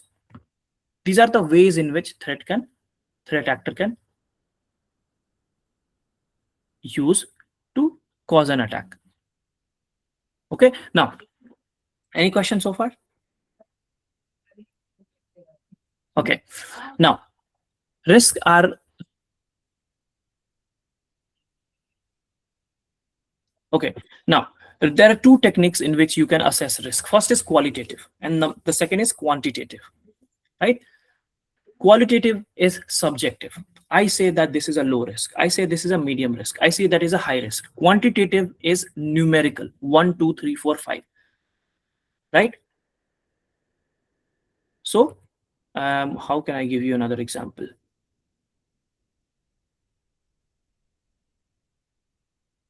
Right. So let's say that for very low, I give the risk ranking as 1, right? And very high risk, I give the risk ranking as 5. Okay. So don't you think I'm using quantitative, right?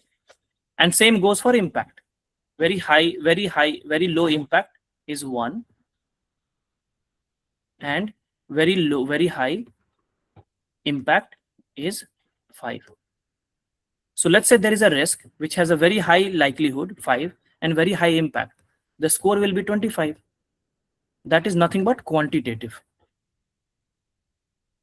Qualitative, I can say that the likelihood is low, impact is medium, right? And then I can say that risk is medium low. So if I'm using subjective terms that I think this is a low risk, that's qualitative. But if I'm using numbers, let's say that I'm saying that if this data center is flooded, it will cause 100 million, $100,000 of loss. That is quantitative. Okay, so how do I prioritize risk? Don't you think I will prioritize risk that has high likelihood and high impact? Probability is same as likelihood. If there is a risk that has high probability and high impact, I will prioritize that. Or would you prioritize risk that has low likelihood and low impact? Of course, you will prioritize risk which has high chances of happening, and if it happens, it has a high impact. Right? So this is nothing but a probability and impact model. Probability is here, impact is here. Right? By using that, you can prioritize the risks. Okay? For example, as you saw, high probability, high impact, low probability, and low impact. I will prioritize this one. So this will be a number 1 priority, this will be number 2 priority, this will be my number 3 probability and priority, and so on and forth. Right? So let's say you have 100 risk. Out of those 100 risks, 20 risks are falling within this bracket. 20 risk. Sorry. Let's say you have 20 risks falling in this bracket. Don't you think you will prioritize these 20 risks and rest later you will address the remaining 80 risks? That is what we mean by prioritizing risk. Okay. Now that you know what risk is, what threat is, you know the whole life cycle. This is the life cycle. You identify risk, you assess it. What is the value? You can use qualitative, you can use quantitative. We just studied number is quantitative. Qualitative is subjective assessment. And then don't you think you will respond to that? That is what we are studying now, risk response. Now that you know risk, identified the risk, you know the level of risk, how about you respond to the risk, right? Now that you have a prioritized set of risk, right? 20 risk here, let's say let's say 60, sorry, my mouse is a little bit, let's say you have 100 risk, 60 is here, 20 is there, 5 is here, and 5 is here. Don't you think you will prioritize these 20? Now that you know that I have 100 risks, out of those 100 risks, 20 are high probability, high impact, 60 are high probability, low impact, 5 are low probability, low impact, and the remaining 5 are low probability, high impact. So I have to prioritize these 20. Okay, now that you know that, now the point is, how will you respond to those risks? How will you respond to the risk? You will respond to the risk in 4 ways. Either you can avoid the risk, transfer the risk, mitigate, or accept it. What does it mean? Accepting is simply meaning that you know the risk, but you will not do anything about it. Avoiding means you just stop doing the activity that causes the risk in the first place. There is a risk of car accident, so you stop driving car. There is a risk of your laptop being stolen, you never buy a laptop. Transfer is you take insurance or you outsource it to a third party. Right? Let's say your company is building a software. They can build the software fantastic, no problem, but they don't know anything about the security of that software. So they transfer the security part to somebody. Or let's say that there's an organization, they have outsourced the physical security part to somewhere else, to a third party. That is risk transfer. Reducing means you actively doing something to reduce the impact or probability of a risk. Okay, so all you have to know is know the various options, right? So let's say the company has a risk of malicious traffic, right? Somebody attacking your company's network. So what do? You install a firewall. What is it? It is nothing but reducing the risk, mitigating the risk. Or let's say there is a risk of flood. What do? Your company does, they buy an insurance. That is nothing but transfer. Avoiding. Let's say your company wants to open a data center in, let's say, Florida, but they suddenly realize there's a high chance of flood or earthquake there. So what they do? They avoid doing the activity in the first place. That is what is called as risk avoidance. Right? Let's say your company wants to open a new branch in London. They realize that there is some level of legal risk, financial risk, etc., etc. But they accept it. Why? Because there's a high chance of profit. That is what is called a risk acceptance. Okay. Now, some definitions for you: inherent risk, residual risk, and control risk, and risk appetite and tolerance. After that, I'll give you a break. Okay. Inherent risk.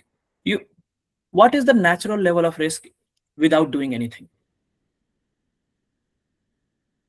Right? By definition, for example, a bank which has a lot of money stored, it will always have some level of risk because it's a very attractive target for thieves. That is inherent risk. There is an inherent risk, before you apply any control. The level of risk before you put any control. What do we mean by control? Control is anything that you do to reduce the risk. For example, if there is a risk of accident, people wear a helmet. That helmet is a control. Okay, there is an inherent risk with driving. Inherent means natural. Residual risk means after you have put controls, what is the level of risk? Let's say there was a risk of your laptop being stolen. So what do? Your company implements a full disk encryption and they put a strong password. Now that risk is reduced of your laptops being stolen, the likelihood remains the same, but the impact reduces. If now your laptop is going to be stolen, they cannot do anything because the data is encrypted. So that is the risk. Residual risk is a risk that is left over after you have implemented control. In this case, the control is full disk encryption or strong password. Control risk. Imagine, let's say you did a full disk encryption, but that full disk encryption failed. That is what is called as control risk. Let's say you put a firewall. Firewall is working, but it is not effective. That is what we call as controlled risk. Right? Now, risk appetite. What is meant by risk appetite? Risk appetite is what risk an organization can take to pursue its objective. Imagine, example, let's say I'm going to open my startup company. I know that there's a probability of failure. I know that the company can face a loss of 50,000 rupees. I am okay with that. That is my appetite. Risk tolerance, how much I am able to tolerate the risk. Example, I can say that, okay, you know what? I am opening a startup. I can face up till 75,000 rupees of loss. That is my tolerance. Would I want to face it? No, I would want 50,000 rupees ideally, right? So what is the difference between appetite and tolerance? Example, let's say you are driving on a road. The speed limit is 50 kilometers per hour. That is what is called as appetite. What is the sweet spot? Right? Now, let's say you have crossed 54 kilometers per hour. Let's say your speed is 54 kilometers per hour and the traffic person stops you and say that, hey, you are driving 54 kilometers per hour. Then you will say that, okay, sir, by mistake, I did not even realize, etc., blah, blah, blah. Then the traffic police will be like, okay, go, no problem. Why? Because it is within its tolerance level. It's just little bit of deviation from the appetite. Okay, I hope this makes sense. Any questions on risk management?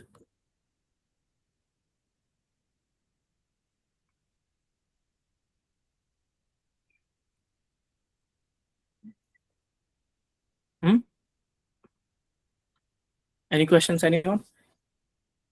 We have covered a lot. So I'm going to give you a break of 10 minutes.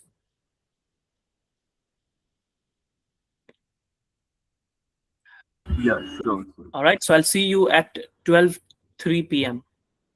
Okay, thank you, everyone. Thank you.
Right. Welcome back, everybody. I hope you had a nice 10 minutes break. Right. So let's get back to it because we have to finish 2 domains today. Right. So, sorry.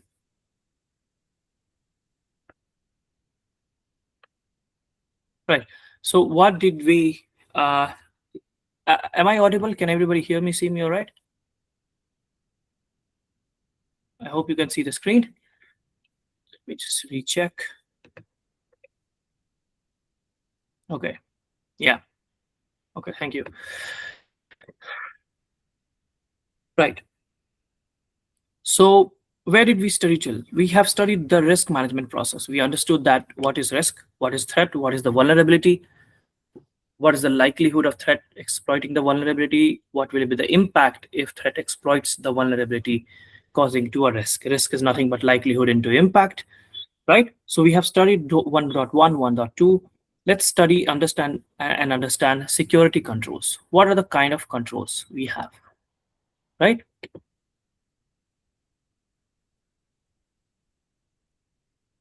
Okay, understanding security controls. So first of all, what is control? Before we study security control, what is a control? Control is anything that you put or implement to reduce the risk.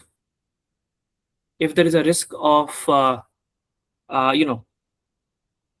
thief entering your company, your physical security control is, you putting security guards, you putting access, your key card access machines, etc., etc. If the risk is of,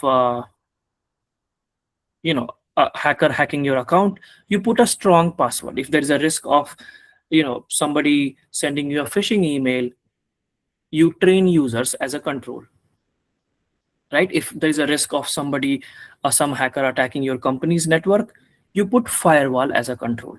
So as you can see the pattern, control is nothing but something that we use to reduce the risk. If there is, in real life, if there is a risk of theft, you use a physical lock to lock your house. That is a control.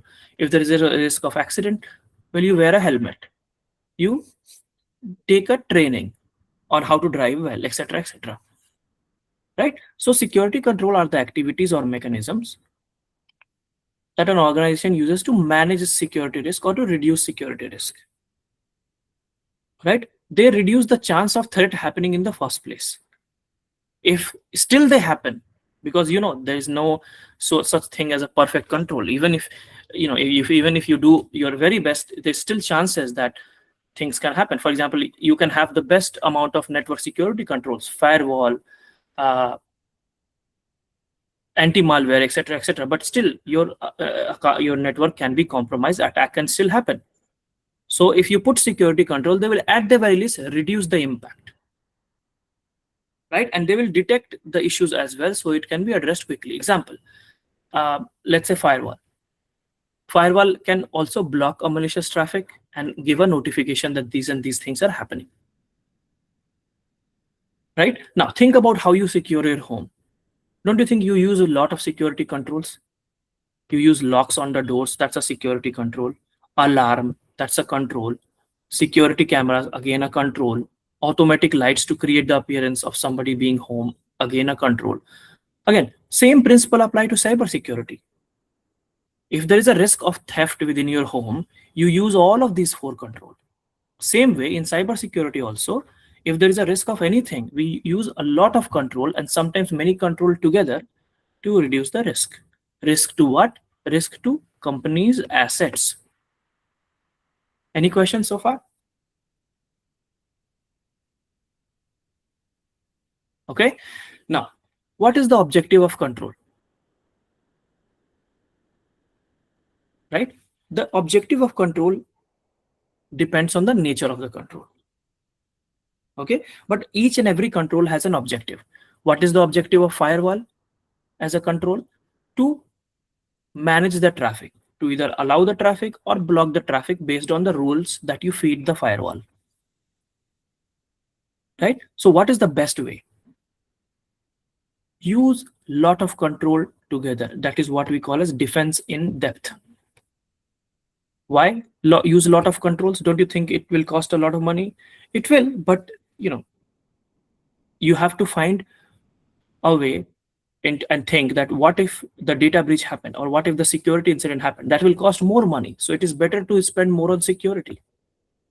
So that is what defense in depth means, using multiple controls together, one layer after the other, after the other, after the other. Right?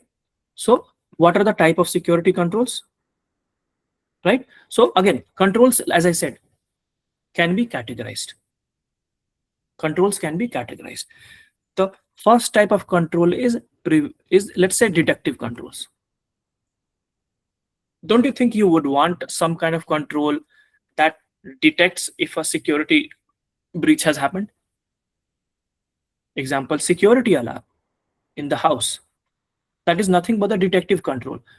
It only detects that something wrong has happened. Does it block a thief if it is already within your home? No, it only detects it. Example, intrusion detection system that detects intrusions. Preventive control. These are the actual important controls. They are the controls which actually prevent something before they happen. They prevent something from happening. Example, firewall. Let's say a hacker attacked your company's network. What does firewall do? Firewall block that traffic. So hacker is not even able to attack your company's network. That is preventive control. You block something from happening. Right? What is corrective control or recovery controls? Look, like I said, even if you put all sort of control, detective control, preventive control, it is still possible that attacks can happen, incident can happen. You have to be prepared for that. That's where corrective controls come into the picture. They fix issue after the incident have occurred. Example, let's say incident happened or flood happened. All your company's data is gone, lost. So what does corrective control do here?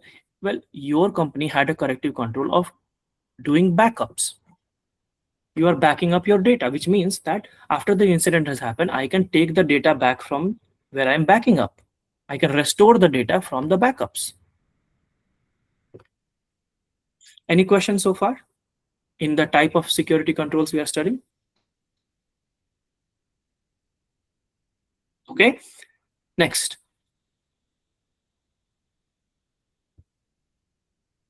Right, now let's take an example of ransomware, and then we study how each control works. Right, let's say, how many of you already know ransomware attack? Can anybody tell me? I'm sorry, I can't see the screen, so you have to verbally tell me. I'm sharing full screen. I have only one monitor. In ransomware attack, mail is received or malicious attachment is received, and if we access it, we click on it, it will lock our system, and the ransom, the person who has done it will ask for some money in order to gain access back. Yes, correct, exactly. Right, now I will. Sorry, what's your name? I can't see the screen. Amit Swaroop. Amrit. So Amrit gave a fantastic definition of it. I will break what Amrit said in parts so you can understand. So Amrit started by saying that somebody sends you a mail and you click it.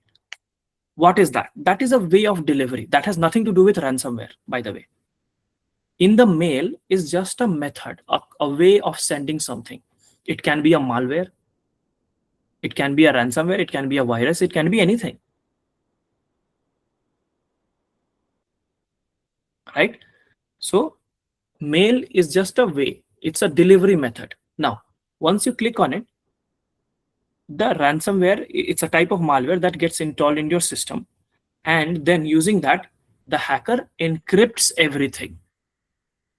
Because you have unintentionally given the access to the hacker, and they encrypt everything.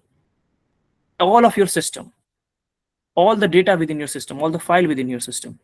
And then they ask you for money, what we call as ransom. When people get kidnapped, the kidnappers ask for ransom. That is what is ransom here. So they will ask you, hey, give me this much money, and then I will give you decryption key so that you can have your data back. In most cases, they just don't give anything anyway, and they steal the data. But my point is, you have to understand, ransomware can be installed anyway. It can be done through email. That's one of the way. Another way is like, if you visit a website, they can trick you into visiting a fake website and clicking it. Again, ransomware gets installed. It can be installed in any way. Once it gets installed, it can encrypt your all the data and ask you for money. Right? So now preventive control. So right, let's see how this works for the whole ransomware. Okay. Now ransomware, first of all, detective control. You need some level of control that will detect that ransomware has happened. Okay. Now then you need some level of sorry, just a second.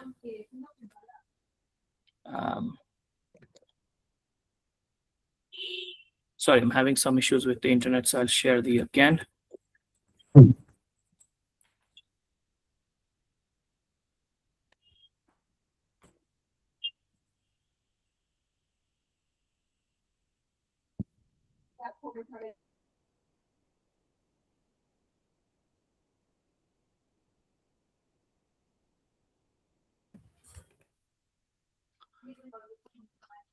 Right. Sorry about that.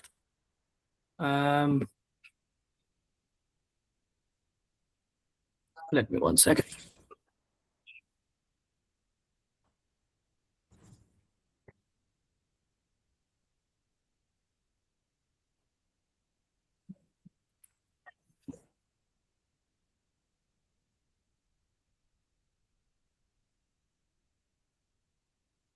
Right. I hope you can still see my screen and hear me all right.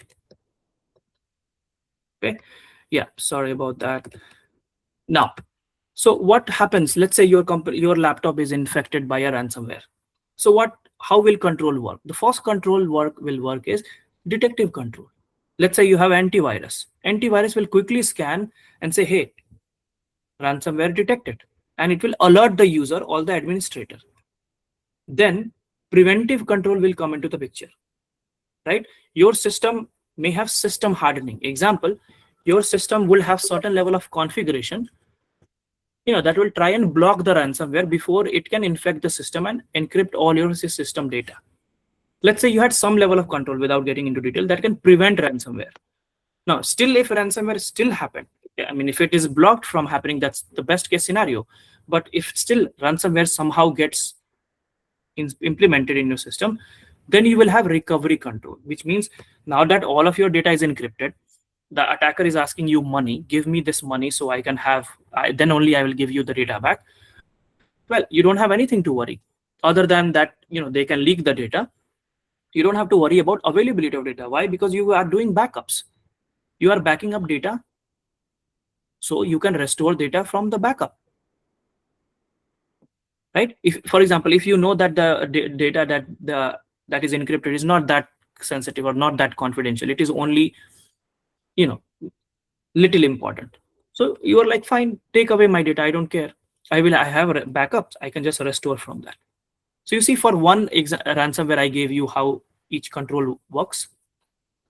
Now, any controls? Any questions till now? Okay. Now, technique, right? Look, you can further classify controls into how they function. Right? Before, we have categorized the security control by their purpose. Right?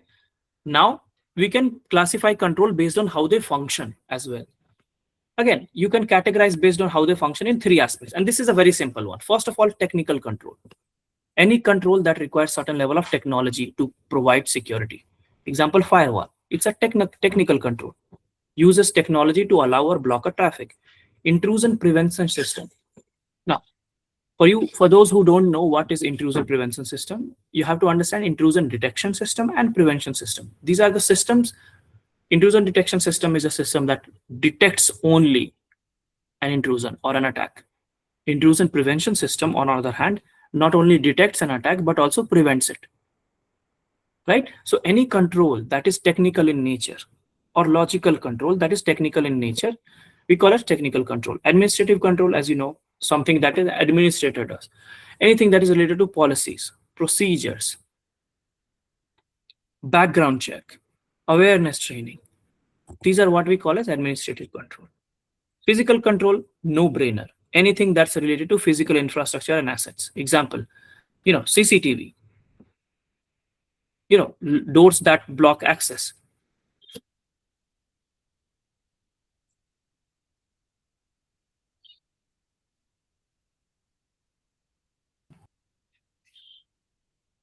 Sorry. Right. So that is what we call as physical control. Now, any questions so far on this topic of security controls? I'm going chapter by chapter, so there's a bit of interruption. All right. Go ahead, Amit. Can you please explain me the second type of control, administrative control, physical, and the Physical controls. Physical control as in, think of security guard. Right? Think of the gate that is there, or think of that scanner through which you go, in the airports where they check you physically. Think about the machines that won't let you get in the company unless you scan your ID card, and then the door opens and then you go. In metros, for example. These are nothing but physical security controls. Okay, thank you. Okay. So what have we studied till now? We have studied the kind of security controls, technical, administrative, and physical. Okay. Now we'll study the code of ethics. You might not be asked the question in the exam. You might be asked, I don't know. But this is a very common sense theory part. Okay.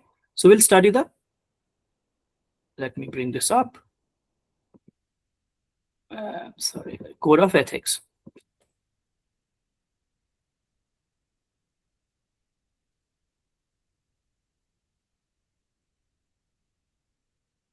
Okay. Now, I hope you're able to see this. Now, ethics. Look, ethics, as you know already, it's a personal and professional decision, right? As all the institute, ISC2 as well has some ethics code, right? In the companies, it is called as code of conduct. Okay, in the companies, it is called as code of conduct. In ISC Square, it's just called ethics. Okay, when you join a company, you have to agree to their code of conduct. Right? Now, what does it mean? What does ethics mean? Simply behavior, honesty, integrity, and avoidance of conflict of interest. Right? Why is it required for you? Think about it. Don't you think as you all are going to be security professionals, which means you will be having your hands on highly sensitive data. If you do not have honesty, integrity, it can lead to a lot of catastrophic impact for a company. Right? Because again, look, company works on trust with clients, with colleagues and stakeholders. Right? If there's no culture of accountability and if there's no ethics, it can lead to a lot of harm to a company, legal harm, reputational harm.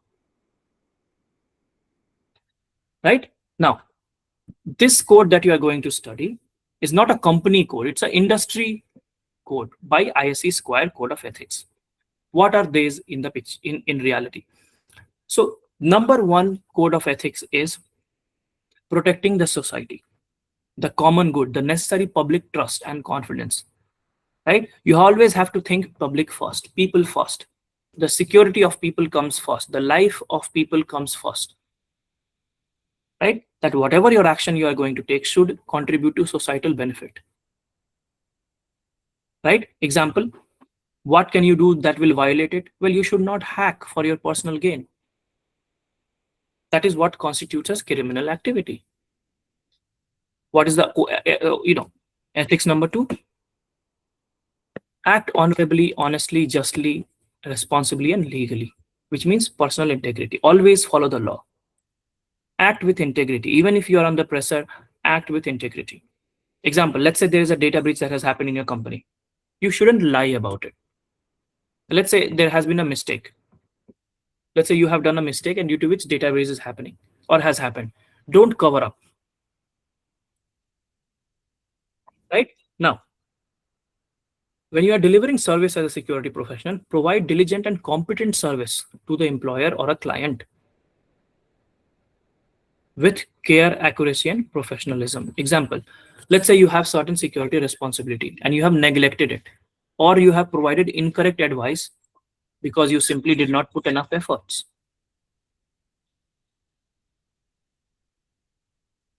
Right? Advance and protect the profession. That's exactly what you're doing by increasing your competency by studying for CC exam. Right? Now, but it comes with a certain cost. You have to be aware that, you should be enhancing the security field, infosec community that you are a part of. You should not tarnish it. Example, you will be appearing for examination. You don't have to share those questions. Of course, you will not be able to capture it, but even by memory, you should not be able to tell them.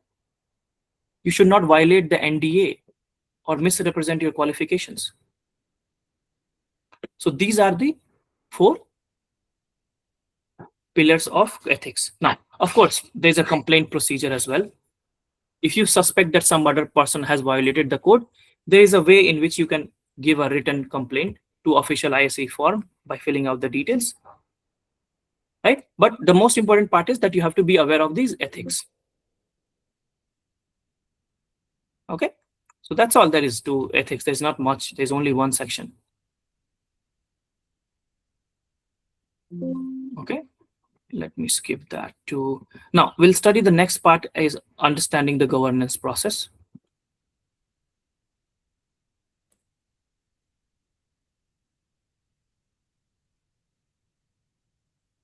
Right. Let me share the screen. Right. So I hope you're still able to see the screen and hear me all right. Okay. Okay. Now, so what have we studied till now?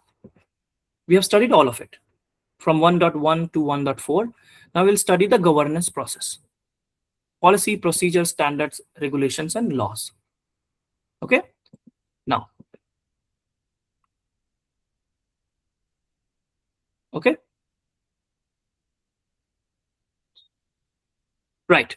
So understanding the governance process. That is nothing but what we studied now. Sorry. Which is understanding the governance process. Now, what is governance? Can anybody tell me?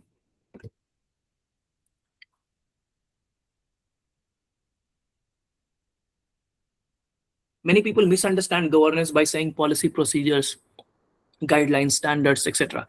These are the places where governance is noted, through which governance is managed. You want something to be done, put it in the policy and then govern it, whether the policies are being followed or not. So that is a method. It's a process using which you govern things. But what is governance in principle? What is the definition of governance?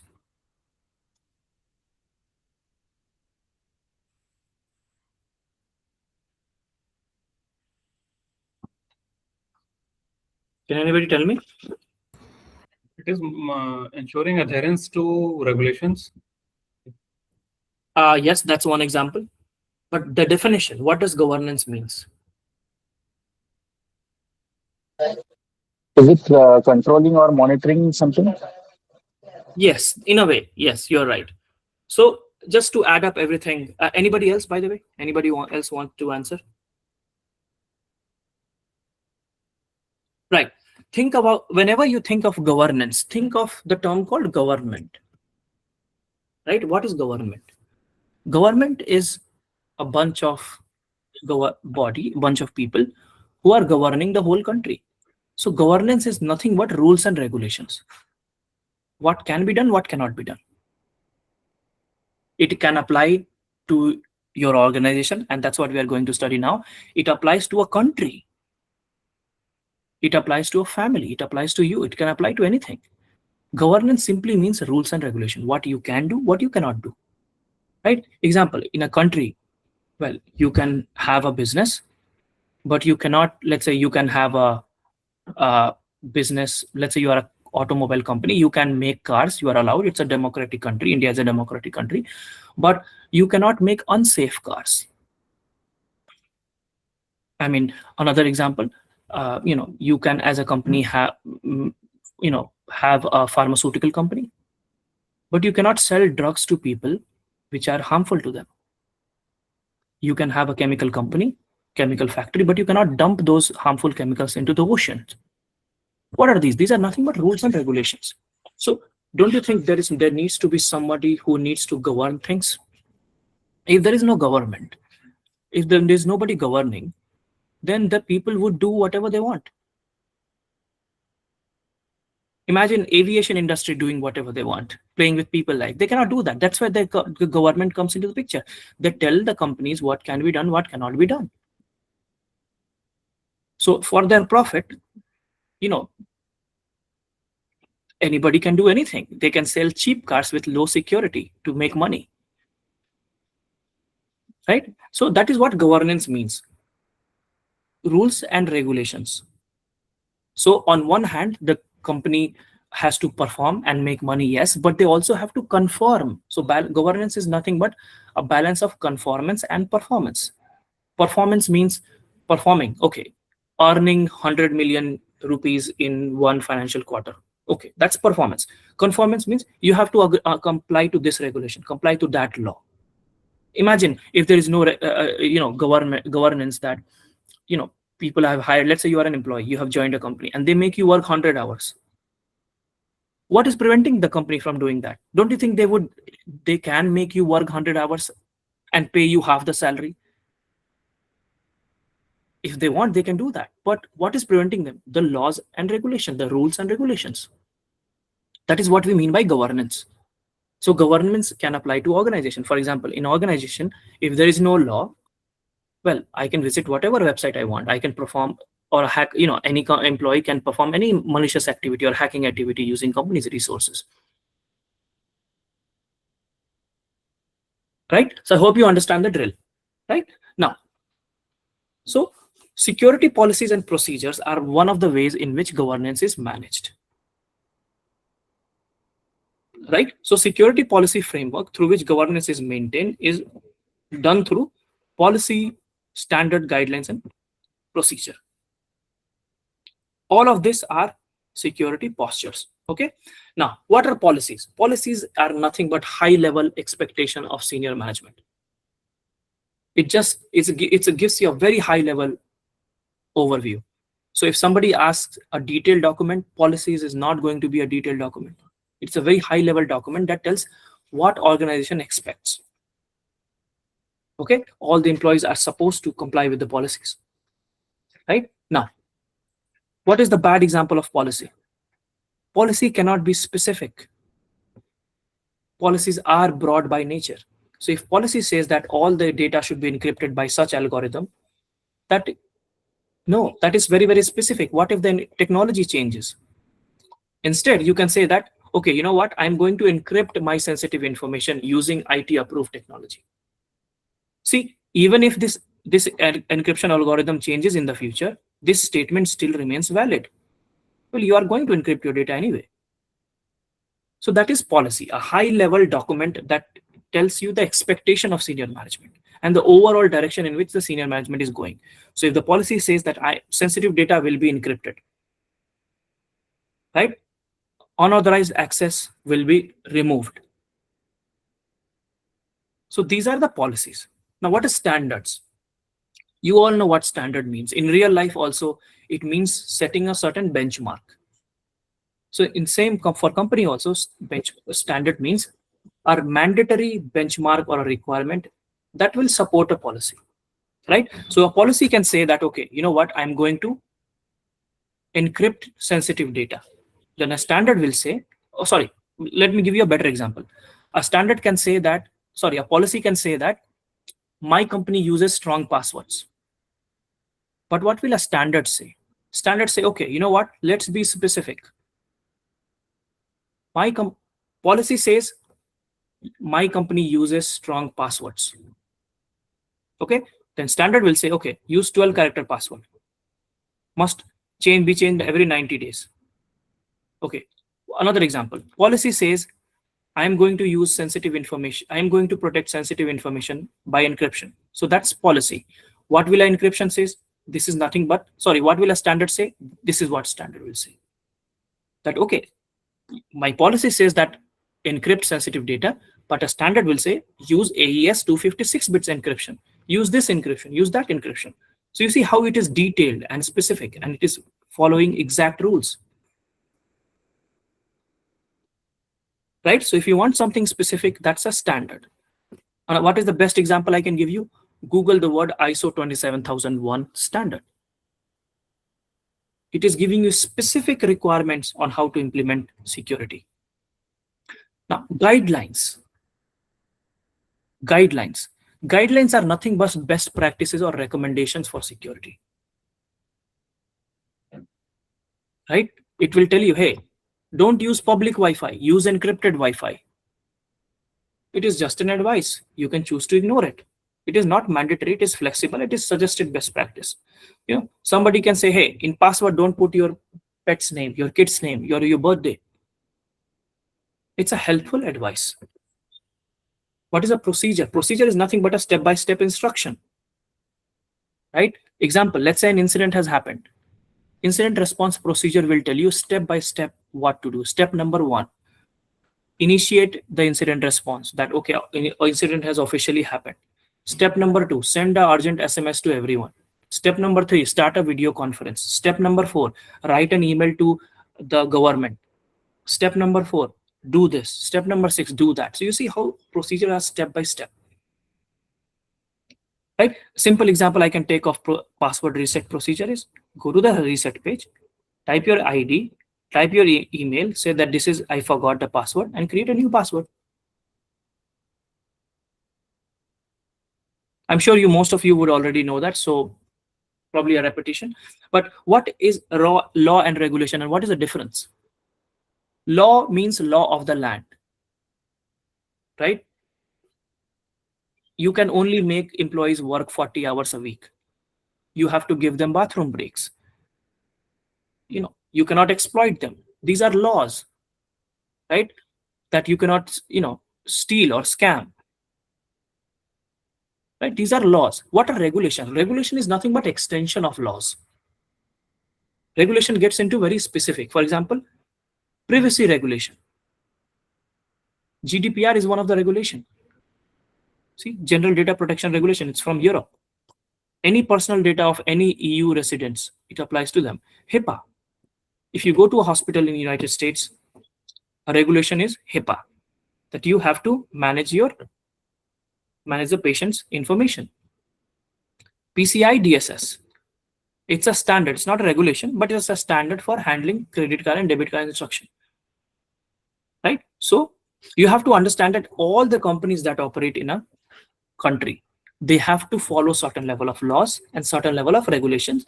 And if they don't comply with it, their company can shut down. They have to pay a lot of fine, loss of reputation, etc., etc. Any questions so far in this?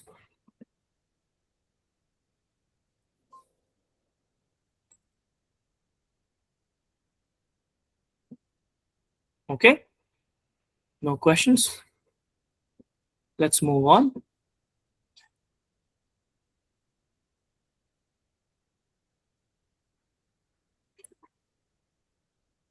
All right. So what have we done till now?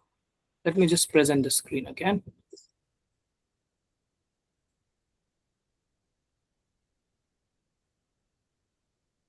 Right. So what have we done till now? We have finished the domain 1, security principles. We have officially finished the domain 1, and now we'll move to domain 2. Domain 2, as you know, carries 10% only.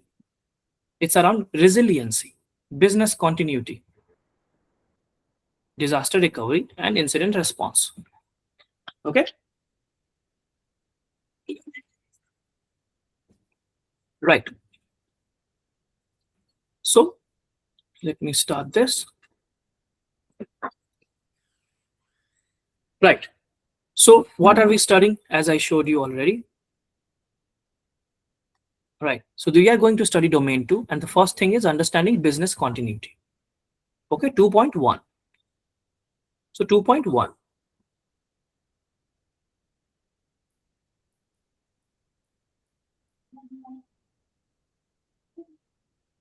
Okay. Right. So 2.1 business continuity. What can anybody tell me what business continuity is? Whatever your understanding is, you don't have to be correct. Continuing the business whenever the disaster is happening Correct. without any impact. Yep.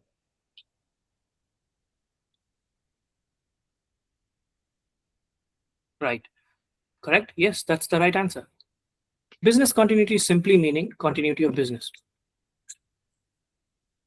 That's it. That's the meaning. Continuing the business. How will you continue the business? Well, everybody can continue the business when things are normal.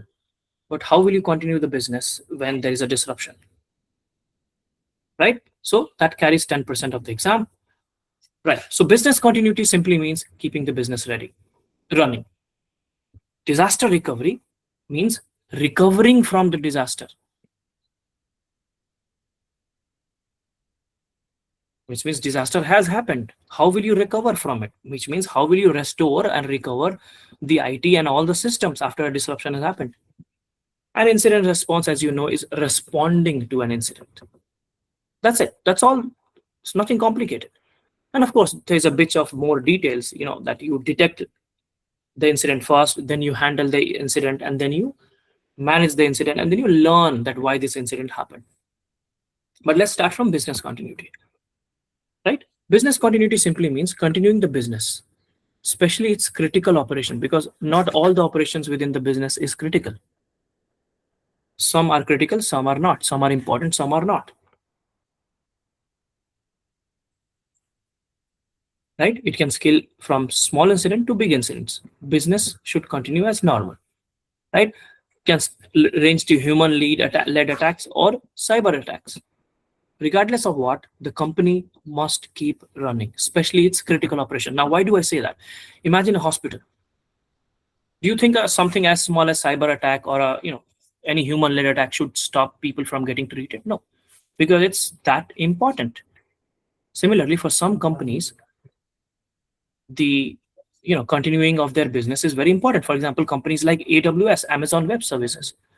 There are millions and millions of companies who are dependent on AWS to function correctly. And there's so much at stake that the company would do almost anything to ensure that their company operate normally, at least their critical operations operate normally. What do I mean by critical operations? Well, in hospital, the critical operation could be any patient who is in ICU, intensive care unit.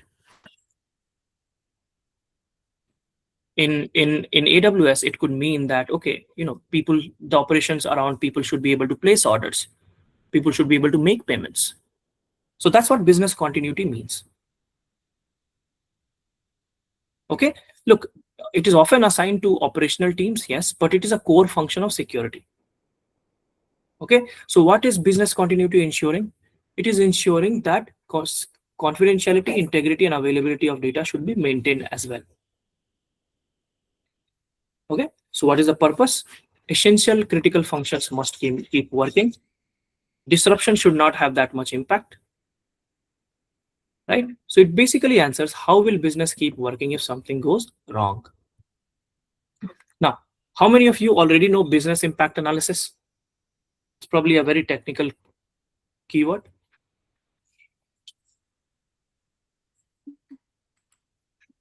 I mean, very specific keyword. Business impact analysis. Now, before I ask this question, think about it. Business impact analysis. How do you know what operations are critical for the business? Right? Business continuity tells that, okay, sir, why don't you go ahead and ensure my critical operations keep running? I'm highlighting that. Okay, I understand the critical operation must keep running, but how will you know what critical operations or critical function of the companies is? That is where business impact analysis comes into the picture. Okay, it identifies mission critical functions.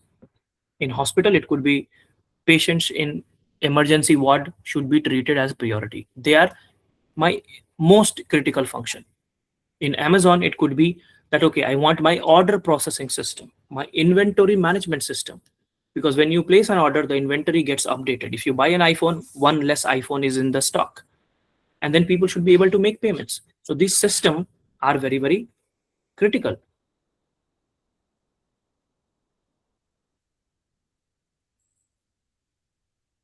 Okay. So that is what business impact analysis is. It will tell you, right? It will tell you what is the most important function of the company, right?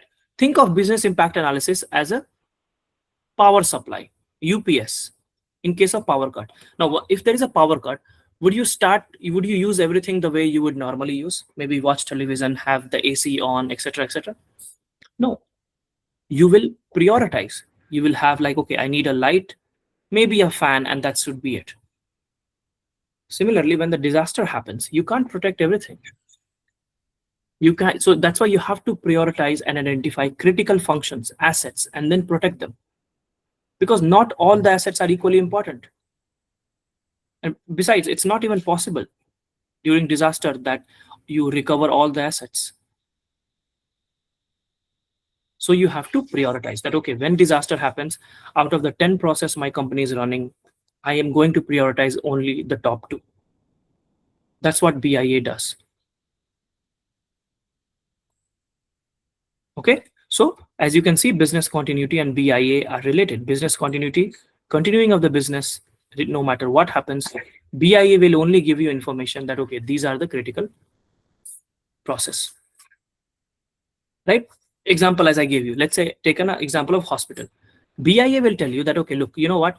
The system through which I monitor the pulses of patients or emergency ward function, they are critical to me. It's okay if the billing system fails. It's okay if the other system fails. I'm okay with that. But these 2 functions should keep working always and forever. These are my critical function because people are going to die if that's not happened. Right? So what will a hospital do? They will prioritize these things. And they will also find dependency because some functions depend on power supply and internet. And they will ensure that these functions, patient monitoring system, emergency response functions, they always should be prioritized. Any questions so far?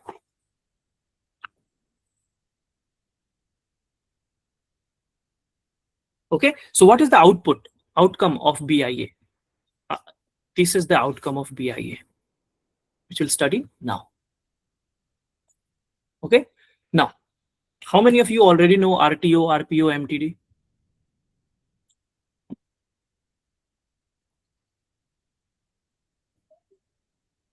Okay, think about it. Let's say you have a car. And if somebody asks you a question, if your car gets something, it's faulty within your car, how long you are okay with the car not working? And if you say 6 hours, I want my car back, that is what your RTO is. RTO is recovery time objective, acceptable downtime within which organization will want its system and services to be recovered after disaster has happened. Right? If the company's RTO is 4 hours, it means that the company wants its system to be recovered within 4 hours. Right? 8 hours means that organization is saying, okay, I'm happy with 8 hours of downtime. I don't care. Right? What is RPO? Recovery point objective. Till what point in time an organization can afford to lose data? Because look, when the incident hits, the company is going to lose data. That's normal. That is acceptable. That is known fact. Because it's an emergency situation, right? Now, the question that the company should ask is not that I don't want to lose data.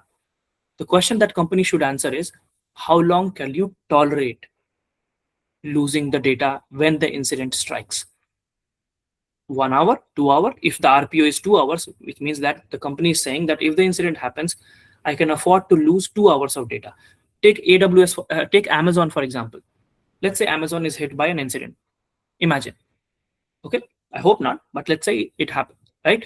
So Amazon, if the RPO is 4 hours, which means that Amazon is saying that I am okay to lose data that is generated by my business for 4 hours, which means that all the people who have placed order in 4 hours, all the mails, all the communication, everything, all those data are gone.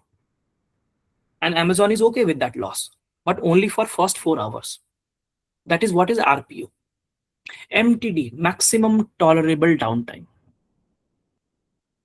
which means that, you know, an organization says that, okay, you know what, I want my system to be recovered within 4 hours. Well, that's the acceptable downtime. That's the ideal downtime that the company would like, after which it will like to recover. But what is the tolerance level of the organization? If you go to the company and say that, look, I know you like your system to be recovered in 4 hours, your RTO is 4 hours, okay, understood.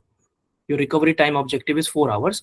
But what if it doesn't recover within 4 hours? What is your maximum tolerable downtime? Then the company will say that, you know what, if my RTO is 4 hours, I can tolerate 7 hours of downtime. That's it, nothing more. If the system is down for 7 hours or more, it can lead to serious consequences.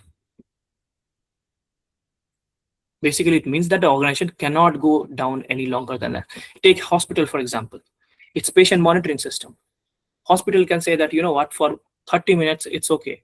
I can manage that my patient monitoring system is not working, and I can set a nurse to manually monitor it. But afterwards, you know, I can't do it because there's just too many patients. Right? I hope this is clear. Any questions so far?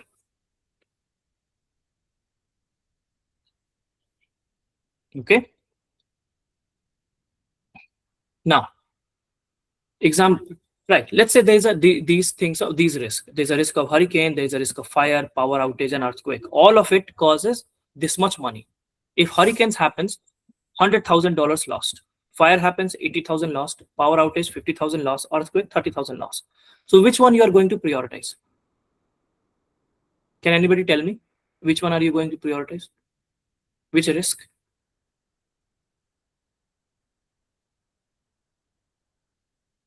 Of course, you are going to prioritize the highest impact.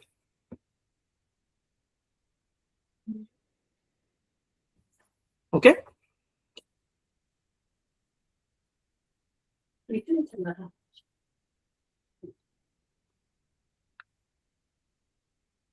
Okay. So now, cost. Think about it.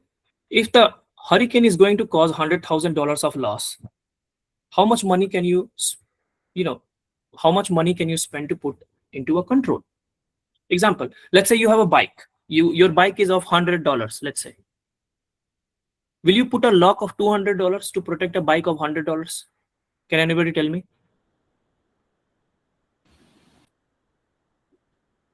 It doesn't make sense, does it? No. Exactly. So that's what you have to think here as well. When you talk of a control, the control has to be justified. You cannot put any control. If, let's say here, hurricane, right? Or let's say flood damage is $100,000, right? Yes, it is okay to put $10,000 worth of control. If it can protect from hurricane and prevent $100,000 loss, it's okay. It is justified.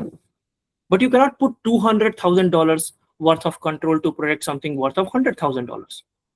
Similarly, if earthquake, it will cost your company $30,000 of loss, you cannot put $50,000 worth of control to protect something or to prevent a loss of 30,000. That is simply what is meant by cost and benefit analysis. Okay, so what do I mean? It means when you are making decisions to put a control, you have to understand that you have to think in terms of cost and benefit, cost benefit analysis.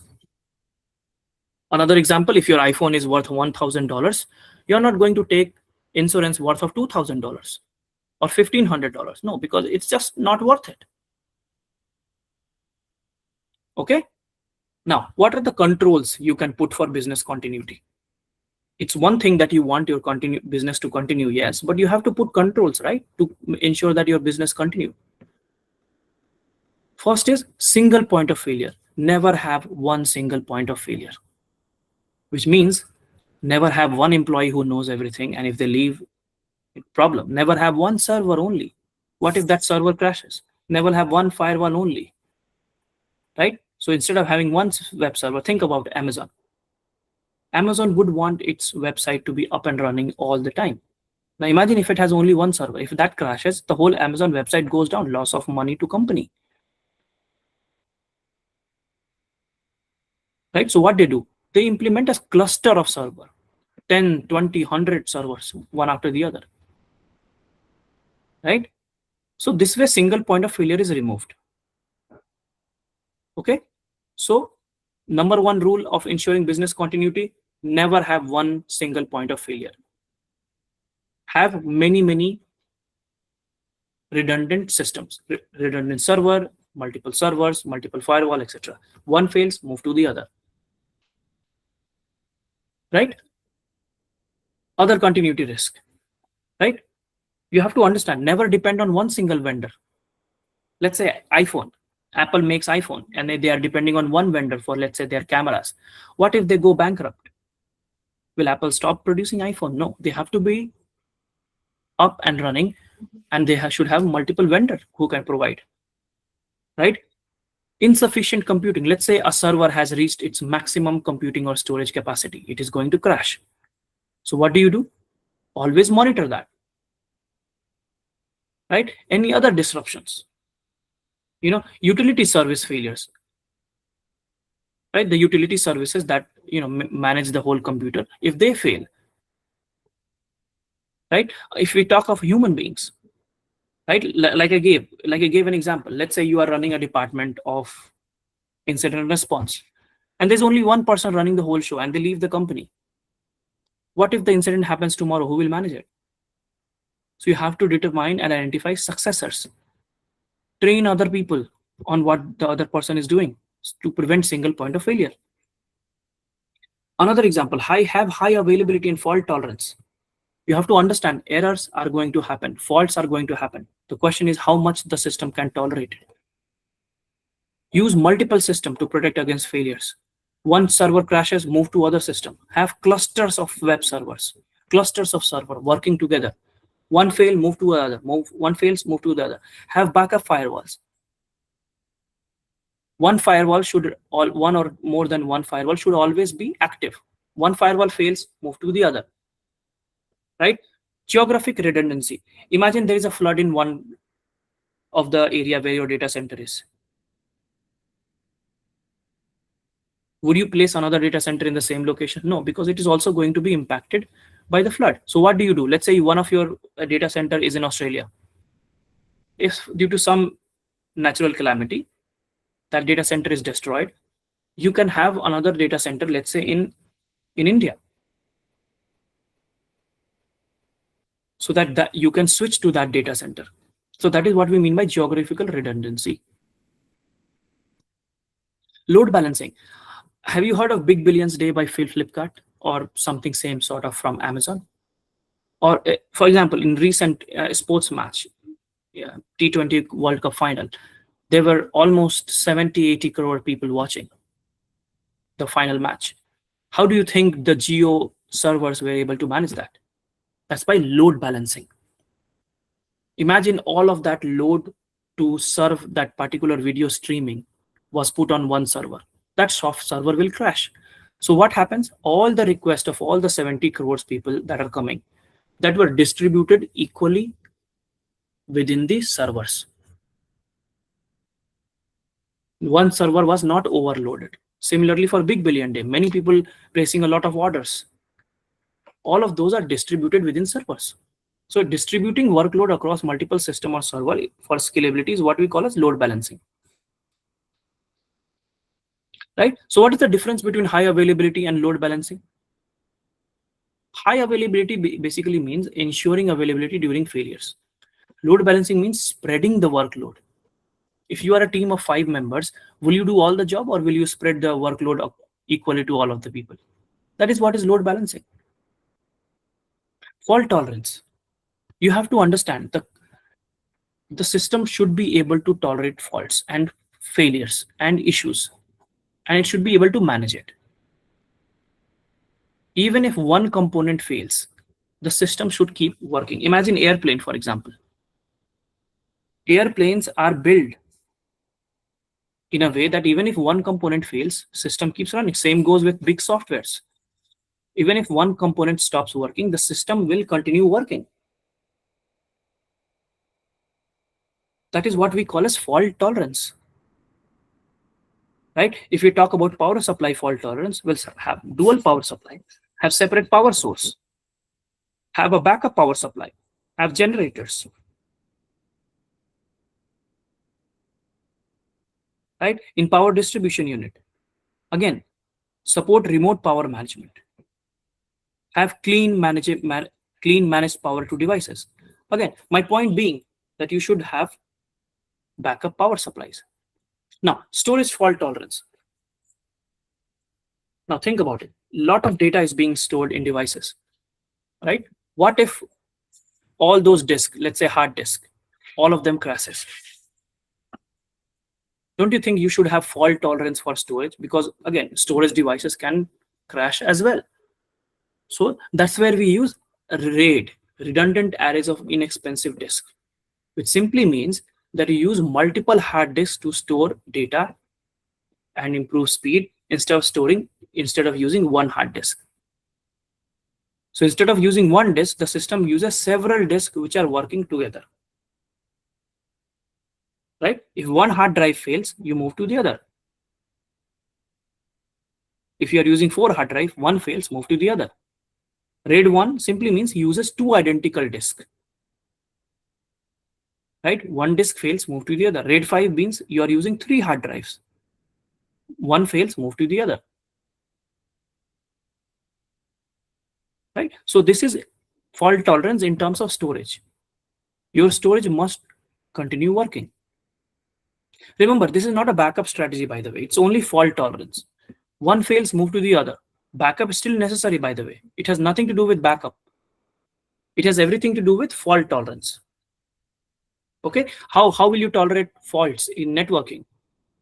Well, ensure that you don't have single component of failure for networking. Don't have one router for the whole company. Don't have one switch for the whole company. Right? Don't have only one internet service provider. Imagine your whole company being dependent on one internet service provider. If that goes bankrupt, your company could lose millions. Same goes with network interface card, all the laptop components.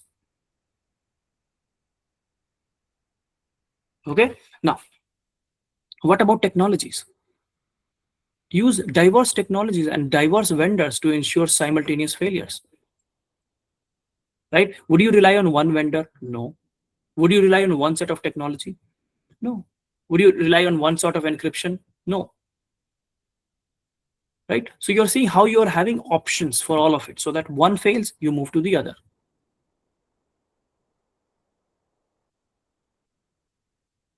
Okay, any questions so far?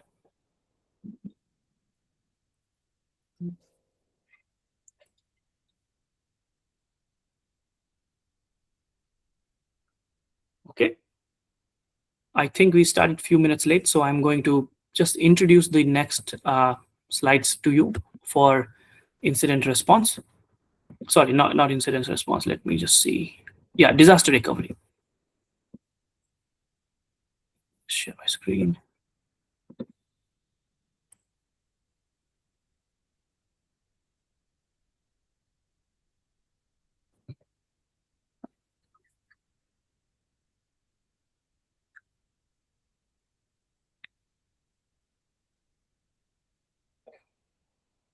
Right. So what have we studied till now? We have studied business continuity of part domain 1.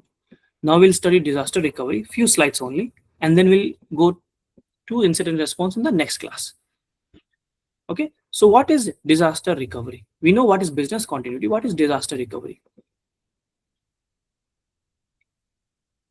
Disaster recovery is a subset of business continuity planning, because business continuity simply means continue the business. Disaster recovery is doing exactly that. It is recovering from a disaster so that the company can continue working. Right? So what is the job of DR, disaster recovery? Simply to restore normal business operations, minimize the downtime, and recover quickly. That's it. Right? So disaster recovery is only complete when the organization is fully restored to normal. So for example, if the company is working normally now, if the disaster happens tomorrow, the company should restore back to today's state of normal. Right? It ensures business resiliency and reduces the financial impact because you are able to recover from the disaster. Okay, disasters are of many types: natural, hurricanes, technological failures, power outage, example, health emergency, example, pandemics. Right? It can be human caused disaster. Right? It can originate internally, example, data center fails, or it can originate externally. Imagine you are dependent on a supplier to get all your laptops, or maybe your IT equipments, and there is some level of supply chain disruption. Right? So I will probably deal with all of this tomorrow, but I just wanted to quickly introduce disaster recovery to you. Any questions in the whole session? Any feedback? Anything? I know I'm few minutes above time. Subhash, thank you for your time. I think it was a good detailed session. At least the overview was good. Thank you, Naveen. Yes. Will Any you other also session, be sir. sharing the deck? Yes, we'll be sharing the deck. Thank you, everyone. Any questions you have that I can address before we wrap up the session? I think you did mention confidentiality, integrity, availability, and I forgot the Repudiation. name. Yeah, just an example of that will help. Yes, the best example I can give is of a bank. Now, let's say you have made a bank transfer, right, of 10,000 rupees, and you said that I've never made that bank transaction, right? Then the bank can say that no, you have, but you can say that no, I have not. Then The logs. Yeah, the bank will give you the logs. The bank will verify that there is only one person who has the user ID, password, OTP to get into the bank, and then make the transfer. Right? The bank will record the user ID. They will record the timestamp. They will recognize the IP address or the device through which they log on. They will, they will also note the OTP verification. So they will use all of this evidence to prove that you have made this transfer. Right? Like how do you, when you receive Amazon's package, right? When you do cash on delivery or whatever, you sign once you receive the order, right? So that think of that, as non-repudiation.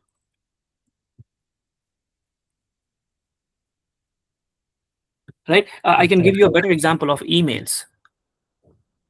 When you send your email, if it has digital signature in it, you cannot later say that I have not sent this email. Well, the email was sent through your account. Unless your account is compromised, it's a different story, but it is only you who has sent that. Right? Another example, what can I give you? No, I think I got it. It's more of I think denying the person who has done it, and he's trying to deny it, but however, we have the evidences. Yeah. One best example I can give you is employment contract. When you join a company, right, you do know that most companies use DocuSign for signing contracts, right? So when you digitally sign a contract, that means that you have agreed to the terms and condition of the company. This much salary, this much annual leave, this is what you will do, this is what you will not do, etc., etc. Later, you cannot say that I have done this because I didn't know. Well, you signed to a contract where you read that you should do this and you shouldn't do this. That can be used against you. So that is one of the best example I can give you. Any other questions?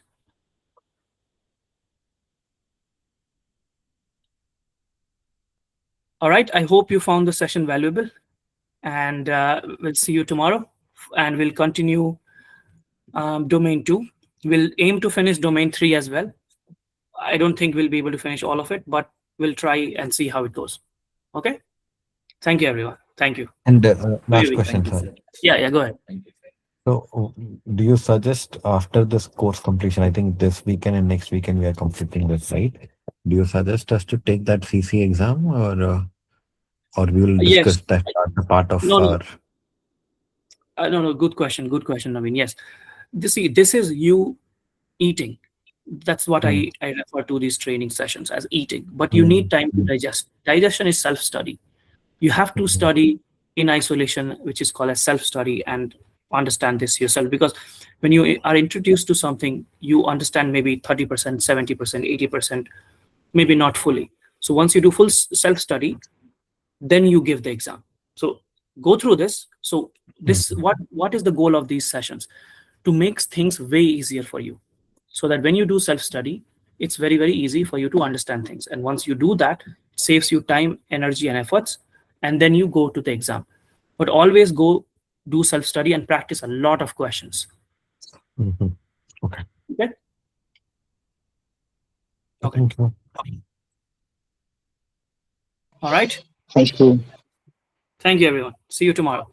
Thank you, everyone. Thank you, Thank you sir. for joining. Thank you, sir. Thank you, Subham sir. Thank you.